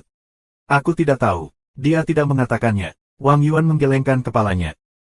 Bennett tidak punya pilihan selain menelepon Han Xiao. Dia tidak menjawab. Saat Han Xiao terbang melintasi lautan, penerimaan di teleponnya buruk. Tak berdaya, Bennett menggelengkan kepalanya. Bantuan material Star Dragon telah tiba, dan Hesla melonggarkan sedikit setelah beberapa pekerjaan. Rencana hunian akan segera diluncurkan sebagai proyek percontohan di benua selatan. Dia berencana untuk mengumpulkan anggota terkuat dari berbagai organisasi sebagai lapisan perlindungan pertama untuk rencana itu. Black Phantom berada di urutan ketiga dalam daftar orang yang akan ia undang. Namun, sebelum dia bahkan bisa mengundangnya, Han Xiao sudah pergi ke benua barat. Lokasi hunian pertama sudah diputuskan. Itu akan terletak di kota besar yang hancur di alam liar. Bennett tiba-tiba punya ide. Maple menolak memberikan bantuan materi, dan kelompok birokrat itu tidak tenang, apapun yang kami lakukan. Untungnya, Black Phantom akan pergi ke benua barat, jadi dia bisa berbicara untukku. Petik 2. Ruangan tertutup tampaknya tidak memiliki sumber cahaya tunggal dan dipisahkan dari dunia luar oleh pintu logam tebal. Melalui kegelapan, hanya ada seberkas cahaya yang mengintip melalui celah kecil. Electrolux sedang duduk di sudut, membaca antar mukanya dengan putus asa. Peringkat potensial espernya adalah Greta. Namun, setelah lebih dari 20 hari beta terbuka, ketika sebagian besar pemain telah mencapai LV8, ia masih di LV1. Organisasi kriminal mengatakan mereka akan mengurungnya selama sebulan, dan mereka bersungguh-sungguh. Jika bukan karena Electrolux enggan untuk menyerah pada kemampuan esper yang berpotensi tinggi, ia akan berubah ke akun baru. Setelah anggota klub mengetahui situasi akunnya, mereka semua sangat khawatir. Mereka mengatakan kepada Electrolux untuk bertahan, dan mereka akan menginvestasikan sumber daya ke dia ketika periode pembatasan berakhir. Dengan itu, ia dapat bertahan dan online setiap hari untuk menunggu, berharap keajaiban. Pada saat itu, pintu logam emas mulai terbuka perlahan, dan cahaya putih menyemprot ke dalam ruangan. Electrolux mendongak dan melihat seorang pria berpakaian putih berdiri di dekat pintu. Pria itu menatap Electrolux seolah dia sedang melihat sesuatu yang berharga. Aku ingin melakukan tes kecil denganmu. Seorang pria berpakaian putih tersenyum aneh. Cyberloss sangat gembira. Dia adalah salah satu eksekutif top di organisasi Germinal. Sebagai seorang ahli biologi, ia telah bekerja pada berbagai percobaan untuk Germinal selama bertahun-tahun. Sebelum bergabung dengan mereka, Cyberloss adalah peneliti tingkat tinggi yang mengkhianati Ryland.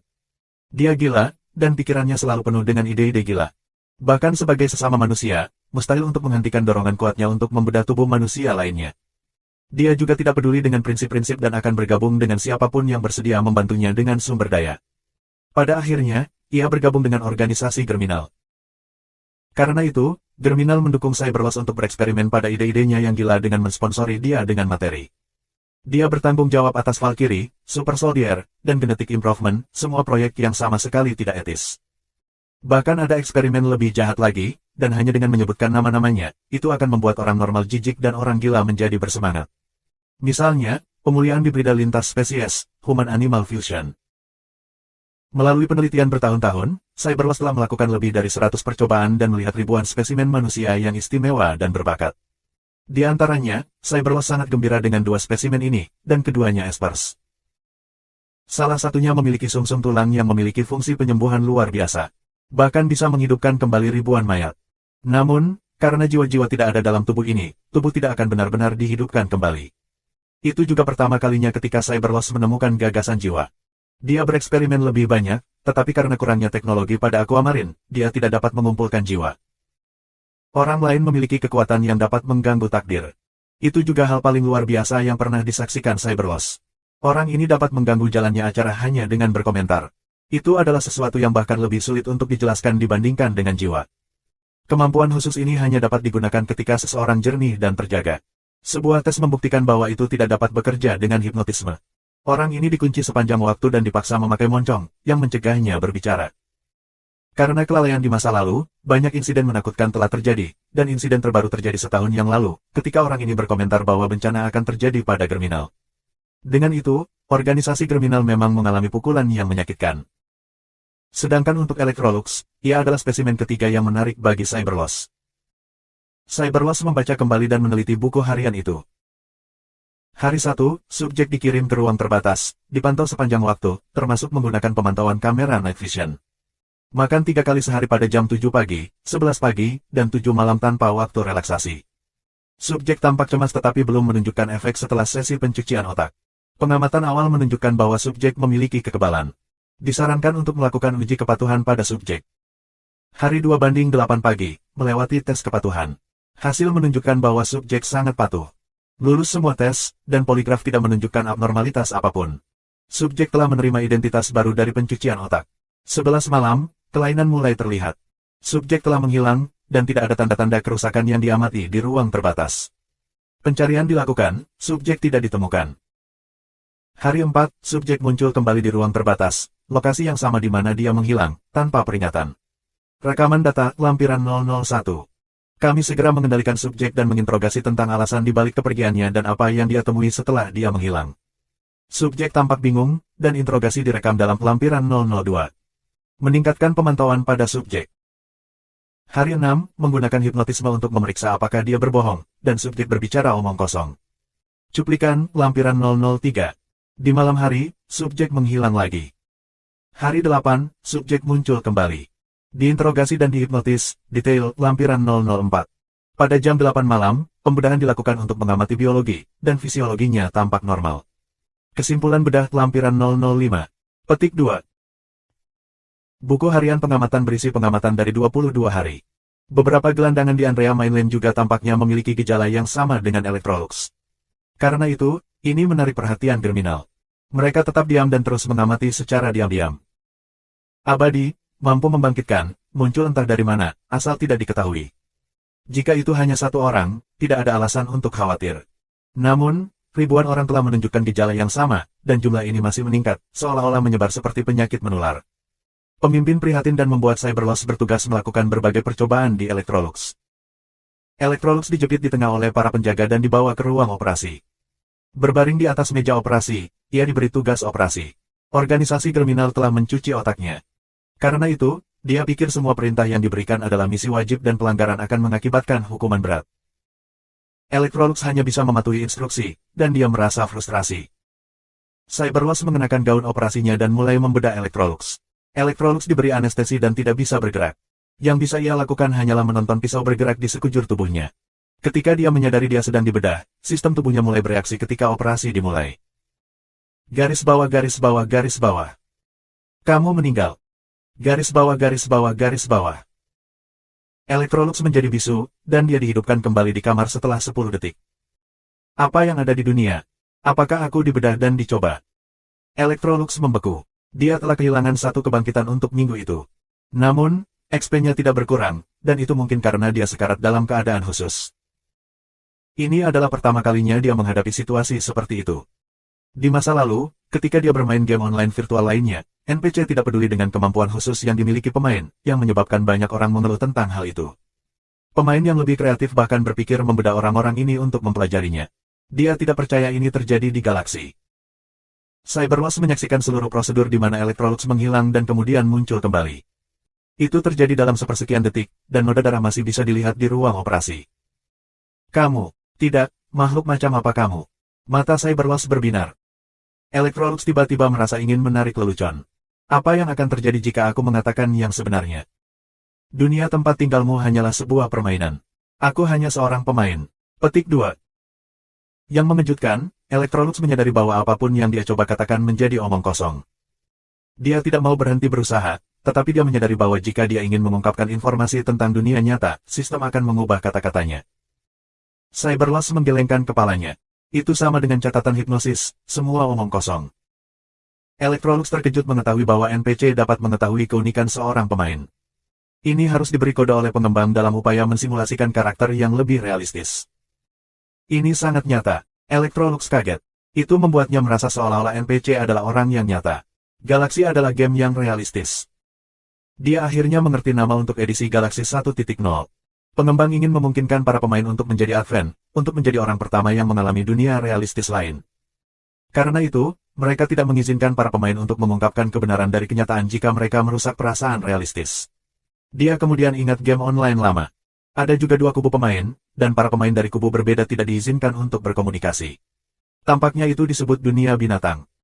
Pasti seperti itu, seru Electrolux. Bahkan jika dia tahu bahwa reaksi yang diberikan NPC kepada para pemain disimulasikan, dia sangat terkesan.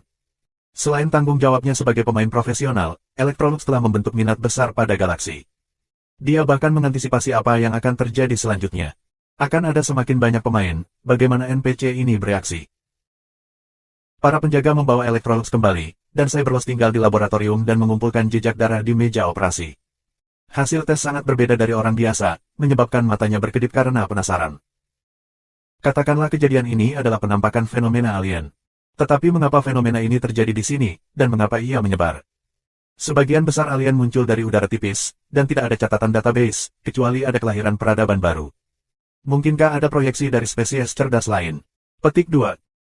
Cyberloss menyalakan komputernya dan membuka file yang sangat rahasia.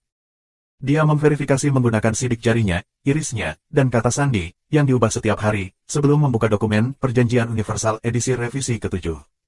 Aquamarine melakukan kontak dengan peradaban Kedolas dan telah memperoleh lebih banyak pengetahuan. Organisasi kriminal juga memiliki salinan perjanjian ini. Dinyatakan dalam perjanjian bahwa proyeksi dari peradaban tingkat tinggi kadang-kadang akan mengganggu peradaban tingkat rendah. Karakteristik khusus tidak mati mirip dengan deskripsi teknik proyeksi pada perjanjian. Jika ini benar, ini akan menjadi invasi peradaban maju. Tidak, agar entitas menyerbu, itu tidak akan merepotkan. Penjelasan logis adalah Aquamarine telah menjadi tempat uji bagi peradaban tertentu. Cyberloss tidak marah sama sekali. Bahkan, dia sangat senang dengan fenomena yang tak terduga. Jika jumlah alien terus meningkat, pola Aquamarine akan mengalami perubahan drastis dengan karakteristik tidak sekarat ini. Para alien dapat dicuci otak dan sangat patuh, tetapi ketika ditanya tentang tempat asal mereka, mereka berbicara omong kosong, dan ini bisa menjadi reaksi naluriah bagi mereka. Ini jelas membutuhkan lebih banyak bukti eksperimental. Penularan fenomena alien ini tidak diketahui, dan tidak mungkin untuk menentukan apakah itu menular atau tidak.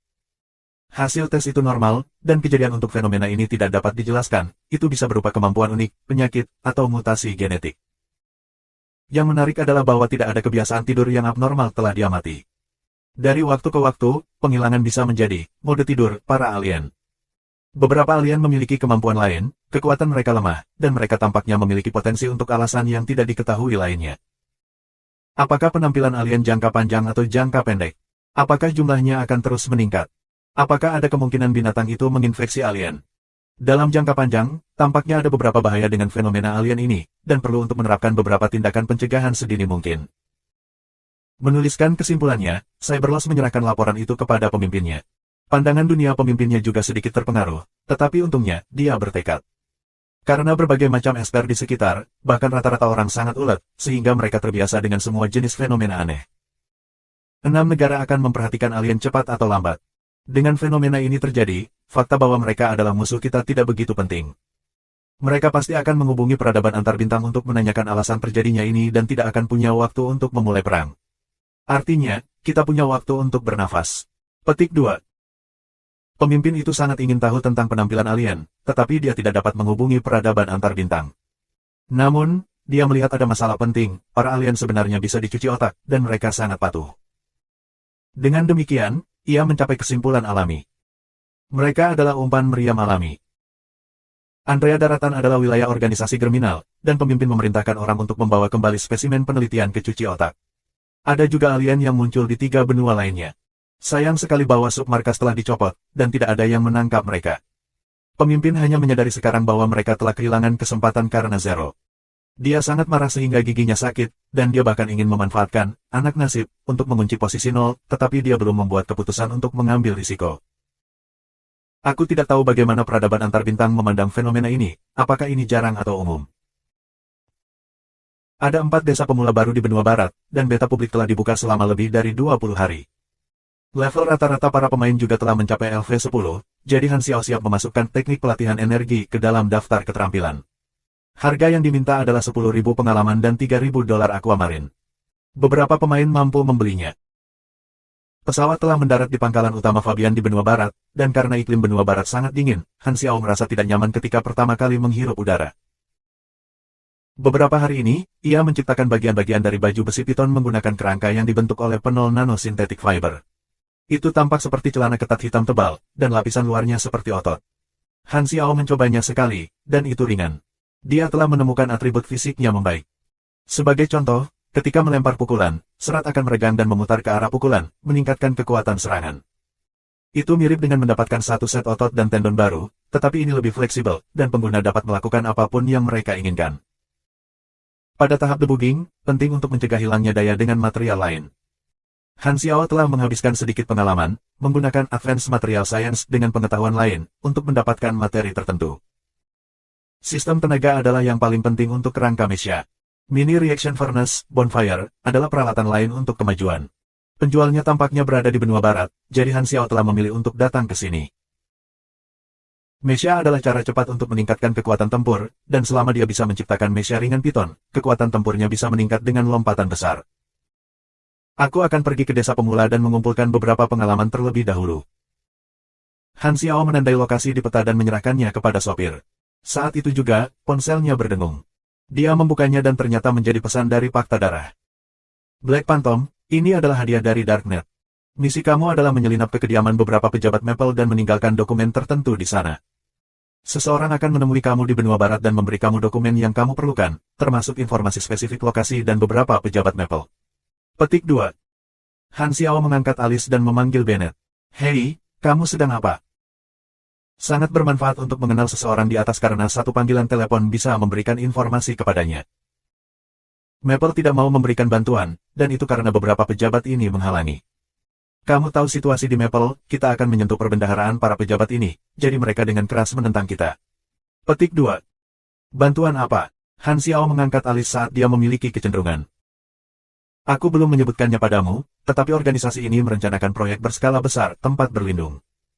Awalnya ada 1 tahun untuk direncanakan, tetapi karena perang akan segera dimulai, kita hanya dapat mendorong maju dengan rencana dan meminta bantuan dari semua negara. Hanya Maple yang menolak. Petik 2. Mata Han Xiao bersinar. Rencana hunian sudah dimulai lebih awal. Dengan hubungannya dengan Darknet, dia yakin dengan rencana itu dan mengajukan pertanyaan yang jelas, apa rencana penampungan? Apakah kamu membutuhkan bantuan aku? Petik 2. Aku akan memberitahumu detailnya ketika kamu kembali ke benua selatan, dan ya, aku butuh bantuanmu, Bennett diam. Star Dragon pertama kali berjanji untuk memberikan bantuan mereka, dan alasannya adalah kamu ikut serta dalam pertempuran di Sungai Ternamira. Aku berutang budi padamu. Petik 2. Beri aku sedikit manfaat. Bennett tertawa. Ini persis seperti yang aku harapkan darimu, mari kita bicara lebih banyak ketika kamu kembali ke benua selatan. Setelah mengakhiri panggilan telepon, Han Xiao membaca detail hadiah dan memicu misi. Garis bawah garis bawah garis bawah garis bawah. Kamu memicu misi level C, intimidasi yang menghambat. Pendahuluan, beberapa pejabat Maple korup, dan inilah saatnya untuk memberitahu mereka bahwa berpegangan pada kantung uang hanya akan membuat mereka terkena peluru. Kami bukan perampok, tetapi kami tidak keberatan dengan penampilan tamu sesekali. Persyaratan misi, masukkan kediaman 5 pejabat yang ditargetkan dan bukti dari Darknet. Hadiah, pengalaman 120.000, 500 reputasi Darknet. Garis bawah garis bawah garis bawah garis bawah. Tanpa hadiah khusus, itu hanya tugas biasa. Aku hanya akan menyelesaikannya. Han Xiao mengangguk. Pesawat transportasi berangkat dengan Han Xiao setelah mengisi bahan bakar. Beberapa jam kemudian, mereka tiba di desa pemula yang baru. Tidak mudah menemukan bandara di hutan belantara. Namun, karena mesin giroskopik dilengkapi pada sayap pesawat angkut untuk memberikan daya angkat vertikal, aman bagi pesawat untuk lepas landas di landasan. Pilot itu juga seorang veteran. Jika Han Xiao tidak memiliki diskon sebagai pelanggan lama, harga penerbangan charter akan beberapa kali lebih mahal. Koneksi ini sangat penting karena menghemat banyak uang. Setelah menggunakan sepatu bot elektromagnetik hover untuk sementara waktu setelah dia turun dari pesawat, Han Xiao segera mencapai desa pemula. Para pemain di sana melakukan misi mereka dengan penuh semangat, dan setelah melihat Black Phantom, mereka tertegun dan menyembur ke arahnya. Poseidon, seorang anggota persekutuan dewa, menyenandungkan sebuah lagu ketika dia memindai melalui posting forum. Presiden Jupiter tidak terlalu peduli tentang misi Renga, dan pengembangan guild berada di jalur yang benar. Dalam edisi kedua Galaxy Times, grup tersebut telah mengundang pemain esports yang cantik, kepala klub hujan badai, Rainy Kim. Dia berbagi pengalamannya di acara itu dan memperkenalkan Star Dragon. Dia telah bergabung dengan pertempuran Sungai Tedramira, jadi dia mengungkapkan beberapa informasi, termasuk berita dari organisasi kriminal. Setelah Jupiter mengetahui bahwa pasukan kriminal dari benua selatan telah menghilang, ia kehilangan harapan untuk misi Areng. Pangkalan lembah Dark Crow juga telah dihapus, dengan demikian, dia berkonsentrasi pada koordinasi guild dan meluas ke sisi benua selatan. Dalam episode kedua Galaxy Times, pemain profesional dari planet yang berbeda diundang untuk wawancara, dan para pemain ini telah bergabung dengan berbagai kam di peta, memungkinkan para pemain untuk mendapatkan lebih banyak pengetahuan tentang planet yang berbeda. Konflik antara 6 negara dan organisasi kriminal mengungkapkan plot utama kepada para pemain Aquamarine. Sejak awal, Poseidon tidak pernah menyetujui misi Areng kriminal, dia merasa itu akan mengalihkan perhatian kelompok. Untungnya, Jupiter berbalik dan menyerah pada misi tingkat A. Pada gilirannya, guild profesional melihat misi ini dan memungkinkan para pemain untuk menantang tugas yang sulit ini, sehingga menyerahkan tugas kepada tim. Setelah diskusi, mereka memilih pemain dari Andrea Mainland untuk menemukan organisasi kriminal dan memicu misi Areng. Serikat juga menyediakan sumber daya dan dukungan intelijen untuk membantu pemain menyelesaikan tugas. Jika ada yang berhasil, guild bisa memiliki satu akun potensial lagi, dan tidak ada kerugian bahkan jika mereka tidak berhasil. Para pemain adalah wajah guild, dan status mereka lebih tinggi dari guild. Pemain lini pertama juga terkenal karena Poseidon memintanya beberapa tanda tangan, yang membuatnya sangat senang. Serikat pekerja senang dengan misi Areng yang mereka picu selama periode pemula dan memberikan beberapa hadiah. Serikat telah melewati periode sial, dan Poseidon dalam suasana hati yang baik. Berbicara tentang perkembangan guild, Black Phantom tidak bisa disebutkan namanya, karena sebagian besar dari mereka dilahirkan di benua selatan. Dengan dukungan Black Phantom, mereka diuntungkan dengan satu atau lain cara. Black Phantom hanya muncul di benua selatan, yang memberi para pemain keuntungan besar, dan guild mendapat banyak manfaat. Banyak lawan lahir di benua lain, dan dengan guild di depannya, situasinya sangat bagus. Melihat kecemburuan dan kecemburuan yang dimiliki pemain lama, para anggota guild memiliki rasa superioritas. Tiba-tiba, forum mulai memiliki banyak posting baru yang diterbitkan oleh Aquamarine. Konten dapat diringkas dalam satu kalimat. Black Phantom akan datang ke benua barat. Poseidon mendengus dan dengan cepat mengklik dan melihat sebuah tulisan. Setelah membacanya, ia mulai berkeringat. Jangan bilang Black Phantom berkeliaran di setiap Novice Village. Jika ini benar, semua orang hanya harus menunggu dengan sabar, dan keuntungan menjadi guild akan hilang. Poseidon buru-buru memberitahu presiden dan anggota inti lainnya di saluran itu. Mereka sama-sama terkejut. Jupiter sangat tenang. Kita tidak bisa mengatakan hal-hal seperti itu. Kami mempelajari beberapa keterampilan lebih awal dari yang lain dan mampu menyelesaikan pencarian lebih awal. Pasti ada beberapa keuntungan untuk bergabung dengan kami. Tindakan NPC tidak dapat dikendalikan.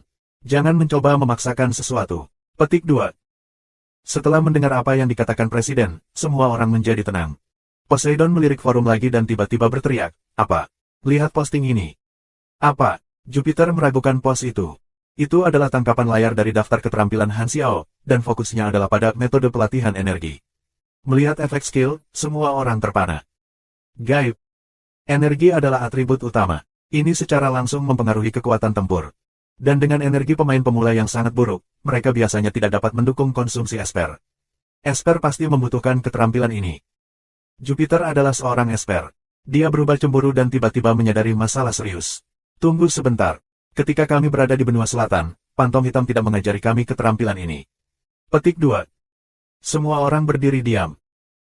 Mungkinkah ketika Black Phantom pergi ke desa pemula, dia akan memberikan hal-hal yang lebih baik kepada mereka? Dalam hal itu, bukankah para pemain di benua selatan akan dirugikan? Ini sama sekali tidak menguntungkan. Itu jauh lebih sial. Di antara anggota inti dari Guild of Gods, ada seorang pemain bernama Ektama. Perasaan sial ini, kenapa begitu akrab? Ia kembali. Semuanya kembali. Di forum, para pemain benua barat seolah-olah mereka adalah anjing yang telah memakan obat musim semi, melompat-lompat, memposting video mereka, dan pamer. Mereka, yang selalu di benua selatan begitu lama, akhirnya memiliki sesuatu untuk dipamerkan. Sekarang giliran pemain benua selatan untuk menderita. Apa yang awalnya mereka pikir adalah milik mereka sebenarnya diberikan kepada semua orang. Secara khusus, melihat keterampilan baru yang diajarkan oleh Black Phantom, metode pelatihan energi para pemain benua barat sangat gembira dan membuat para pemain benua selatan sangat lelah dan tidak nyaman. Apa yang terjadi muncul, dan sudah waktunya bagi para pemain di benua selatan untuk menonton dengan cemburu. Beruntung sekali, mengapa Pantom Hitam tidak memiliki keterampilan ini sebelumnya? Aku sangat ingin mempelajarinya. Bukankah dia seorang instruktur mekanik? Dia memiliki keterampilan luar biasa. Meskipun aku seorang esper, aku juga tergoda. Petik 2. Di luar posting yang memamerkan atau mengeluh, Black Phantom muncul di benua barat, dan ini membuat semua pemain mulai menebak. Dia tampaknya bertujuan untuk melewati semua desa pemula. Mungkinkah Black Phantom benar-benar menjadi panduan pemula resmi? Tetapi planet pemula lainnya tidak memilikinya. Dugaan itu tidak ada habisnya. Selain itu, ada pemain dari planet pemula lainnya yang datang ke forum Aquamarine untuk mengeluh ketidakadilan. Pemandu pemula memecahkan bidang permainan yang diratakan bagi banyak orang, tetapi suara mereka akan segera dikuasai oleh orang lain. Pemain dari benua utara dan Andrea adalah orang-orang yang sangat mendukung pernyataan ini. Melihat pergerakan Black Phantom, mereka bisa menjadi yang berikutnya, dan mereka tidak sabar untuk membawa diri mereka di depan Black Phantom. Apakah kamu melihat antisipasi besar di mata kecil kita ini? Ayo cepat.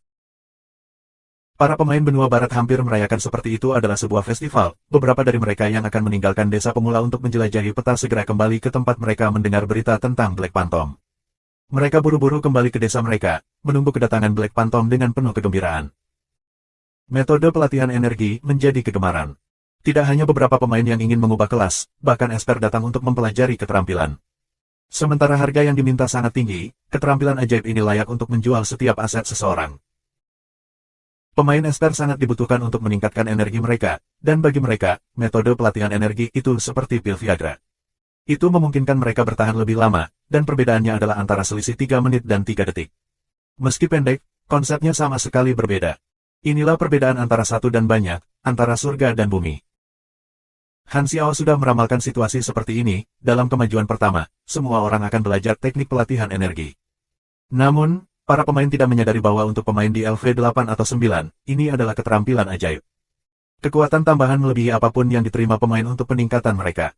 Juga, beberapa pemain tidak maju di kelas utama mereka, karenanya, mereka akan membutuhkan keterampilan yang menyediakan energi lebih banyak lagi. Aquamarine adalah planet utama bagi semua pemain Tiongkok. Han Xiao memberikan keterampilan yang semua pemain harus pelajari, dan sementara itu sepertinya dia menipu para pemain, itu tidak terjadi. Penting untuk dicatat bahwa memperoleh sedikit keuntungan pada tahap awal akan memungkinkan seseorang untuk bermain bola salju dan tumbuh lebih kuat. Dengan kata lain, Han Xiao memungkinkan pemain LV10 untuk memperoleh keterampilan yang hanya tersedia di LV20. Dengan cara ini, tindakannya setara dengan situasi menang-menang. Tidak hanya dia mendapatkan EXP dalam jumlah luar biasa, dia juga memungkinkan para pemain Tiongkok untuk mendapatkan keuntungan lebih dari para pemain planet lain. Sempurna. Han Xiao senang dengan rencananya. Mengapa dia menipu pemain? Semua persepsi itu adalah prasangka dan kesalahpahaman orang terhadapnya. Dia benar-benar mencintai tanah airnya, mengingat kembali ke masa lalu ketika ayahnya hampir menamainya Patriotik Xiao, tetapi di bawah otoritas harimau betina di rumah, ayahnya berubah menjadi namanya saat ini, Han Xiao. Teknik pelatihan energi membutuhkan 10.000 EXP untuk belajar, dan pemikiran tentang potensi keuntungan membuat jantungnya berdetak kencang. Hanya ketika para pemain maju untuk pertama kalinya barulah dia kemudian dapat memberikan teknik pelatihan energi dan menuai keuntungan. Ini semacam kesepakatan yang gegabah, dia akan mengambil apapun yang dia bisa. Melihat tingkat antusiasme pemain, Han Xiao merasa bahwa EXP yang diterimanya dalam versi 1.0 akan menjadi angka astronomi. Sementara ia sibuk dengan desa pemula Western Continent, Bunhit Dog akhirnya merilis episode pertama di forum. Jurnal Eksplorasi Galaksi, Black Phantom 1. Bunhit Dog memiliki sedikit reputasi, dan saat video dirilis, penggemar beratnya dan orang yang ingin tahu segera mengklik di dalamnya. Akhirnya, ini seharusnya pedas. Rilis kejutan. Subjeknya adalah Black Phantom. Apakah Bunhit Dog ada di timnya sekarang? Petik 2. Program ini dirilis di bagian video forum. Forum itu bukan hanya untuk bergosip hambar, ia memiliki fungsi lain. Untuk memungkinkan para pemain untuk menghabiskan waktu saat bermain game, lalu lintas video sangat besar, dan dengan penambahan pemirsa lama menonton, jumlah pemirsa meningkat cukup banyak. Judul pembukaan terdiri dari edit promo dan beberapa screenshot pemandangan sebelum video dimulai. Hal pertama yang muncul adalah perspektif orang ketiga tentang Bunhit Dog. Ini adalah fungsi tampilan pra-install game, yang juga dapat digunakan untuk memeriksa eksterior. Latar belakangnya adalah Black Pine Settlement. Bunhit Dog melambaikan tangan ke arah kamera, dan kalimat pembukaannya adalah soliloquy. Dunia abadi menghasilkan yin dan yang datang dari semua makhluk hidup. Keuntungan negara adalah pada biaya hidup aku, dan setiap momen musim semi sangat berharga. Selamat datang di Jurnal Eksplorasi Galaksi, aku Bunhit Dog. Petik 2. Rentetan itu dipenuhi dengan ejekan. Apa soliloquy bodoh ini? Aku membaca sebaris puisi pada waktu itu, jika betapa yakinnya aku dalam menyatukan negaraku seperti bagaimana matahari terbit dari timur, kodok ilahi membutuhkan 1000 tahun untuk belajar. Bunhit Dog melanjutkan pertunjukannya. Tidak ada unggahan baru dalam waktu yang lama. Menjadi episode pertama dari seri Galaksi, aku akan video perspektif karakter dan membiarkan semua orang merasakan ekspedisi aku. Karakter ini meninggalkan banyak kesan pada para pemain, Mechanic Master, Novice Leader, NPC misterius, kues rahasia. Agaknya, penonton di depan layar penasaran dengan identitas karakter ini. Itu benar, dia adalah orang dalam judul, Black Phantom. Petik 2. Wow, waktu canggung berbicara, aku salut padamu. Akhirnya. Untuk itulah kami datang. Lensa beralih untuk menunjukkan perspektif Bunhit Dog. Konten resmi dimulai sekarang. Konten video terdiri dari klip yang direkam oleh Bunhit Dog, dan itu menjadi segmen yang berbeda setelah putaran pengeditan. Efek khusus dan narasinya kemudian ditambahkan kemudian. Bunhit Dog menggunakan gaya humor, menjelaskan pertemuan pertama dengan Han Xiao di mana Han Xiao melawan sekelompok serigala di Green Valley Village dan menghentikan konfrontasi antara dua panglima perang. Bunhit Dog menunjukkan sudut pandang orang pertama sementara narasinya mulai menganalisis pengaruh Han Xiao. Dalam satu kalimat, Black Phantom menunjukkan pengaruhnya dengan memindahkan dua panglima perang hanya dengan kata-katanya. Sebelum aku mulai dengan analisis, aku ingin memperkenalkan identitas kedua panglima perang. Adegan berubah dan tiba di Black Pine Settlement. Bunhit Dog memperkenalkan Lu Cheng, yang merupakan pemimpin dari pemukiman berskala besar ini. Dia memiliki pasukan besar dan banyak kereta perang. Kemudian, topik berubah.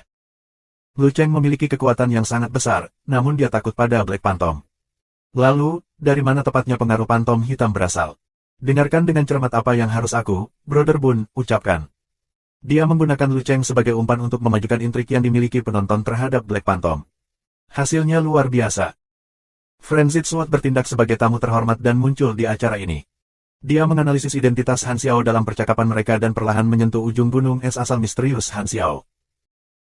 Pertama, keduanya mengungkapkan nama Black Phantom, yang tampaknya adalah Han Xiao. Awalnya, di Star Dragon Intelligence Agency, ini adalah informasi yang tidak ada yang tahu, dan dalam sekejap, itu menarik perhatian semua orang. Rentetan menjadi sangat jarang, dan semua orang membaca konten dengan serius. Frenzied Sword telah menyedot Han Xiao selama pengujian beta, tetapi dia tidak mengetahui identitas asli Han Xiao. Dia hanya mengerti bahwa Black Phantom milik pihak Six Nations. Namun, karena beberapa alasan, Black Phantom meninggalkan Star Dragon dan bergabung dengan dua organisasi, Darknet dan Bloodpact Society. Informasi ini datang dari musuh yang kuat, sangat fatal Liu Cheng. Meskipun dia tidak tahu rincian dari kedua kekuatan ini, dia tahu bahwa mereka adalah pendukung besar, dan mereka milik kekuatan peringkat tinggi yang tidak dapat berinteraksi dengan para pemain saat ini. Mereka juga di antara asal-usul Black Phantom. Bunhit Dog dan Frenzied Sword juga berpikir bahwa alasan penting mengapa orang takut pada Black Phantom adalah karena kemampuannya.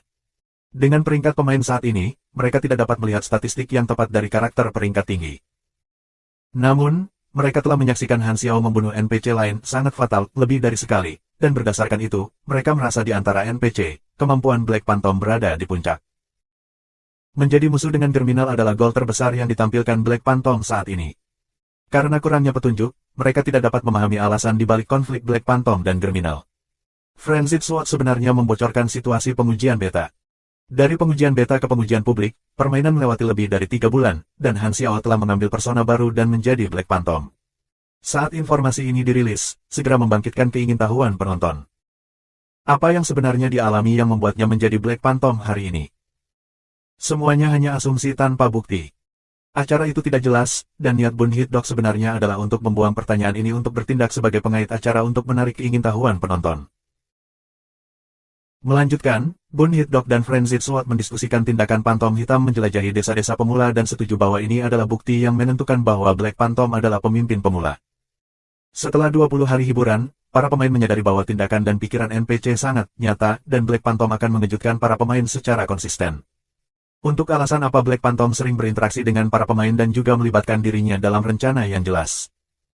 Pasti ada alasan, namun pertunjukan itu hanya menyebutkannya secara sepintas. Bun Hit Dog menyatakan bahwa ia dan Frenzied Sword telah memicu pencarian rahasia Pantom Hitam, membuktikan bahwa ia mampu membayangi dan melaporkan Black Phantom. Selain itu, ia dengan mudah memperkenalkan semua jenis manfaat material yang telah mereka terima dari Black Phantom, menunjukkan adegan di mana Han Xiao memberi Frenzied Sword 2 senjata api berkualitas tinggi. Mereka juga mengikuti Black Phantom dan tiba di Black Pine, sebuah peta yang berperingkat lebih tinggi dari desa pemula dan akan mengeluarkan misi dengan hadiah besar. Rentetan itu penuh dengan manfaat materi yang dipamerkan dan penonton iri kepada mereka tanpa akhir. Mereka yang mampu memicu pencarian rahasia Black Phantom adalah orang-orang yang paling beruntung. Persetan denganmu, Bang 4T. Mendesah. Aku mendengar bahwa menahan nafasmu memungkinkan kamu mengambil sebagian dari keberuntungan itu. Selama pertunjukan berakhir, Bun Hit Dog berkata, serial Black Phantom saat ini hanya memiliki 1 episode. Episode berikutnya mungkin dari konten lain. Bagaimanapun, Frenzied Sword dan aku telah tertinggal di Black Pine. Namun, kamu tidak perlu khawatir. Aku akan terus mengejar dan menjelajahi kehidupan lampau Black Phantom. Sampai saat itu, aku akan melihat kamu semua pemirsa anjing di episode berikutnya. Petik 2. Penonton, yang menyelesaikan episode dalam satu tarikan napas, hanya memiliki satu pikiran. Menarik. Adegan tersebut adalah perspektif orang pertama yang dieksplorasi oleh Bun Hit Dog, sedangkan penjelasan sampingan memotong sudut Black Phantom, yang memperkenalkan banyak informasi yang tidak diketahui oleh orang biasa. Itu membuang banyak latar belakang dan pengetahuan dunia, dan ini menjawab banyak masalah membingungkan. Selain itu, gayanya santai, dan isinya sangat mengejutkan. Itu memberikan segala macam asumsi yang menarik, dan para penonton benar-benar puas. Mereka kemudian merekomendasikannya di forum lain, memungkinkan lebih banyak pemain untuk bergabung. Subjek episode pertama Bun Hit Dog dipilih dengan baik. Kebetulan, saat itulah Han Xiao mengunjungi benua barat dan membiarkan semua orang tahu tentang keberadaannya. Itu adalah topik hangat, video Bun Hit Dog menjadi sangat populer, dan jumlah pemirsa melonjak. Episode pertama benar-benar viral. Bun Hit Dog sangat terkejut. Pilihannya untuk subjek episode ini terbukti merupakan keputusan yang benar. Video ini menjadi populer karena popularitas Han Xiao, dan tidak hanya itu menambah reputasi Han Xiao. Kesan semua orang tentang Han Xiao di hati mereka berangsur-angsur beralih dari pelatih pedagang dan keterampilan misterius ke NPC yang berpengaruh. Menebak asal-usulnya secara bertahap menjadi topik sehari-hari.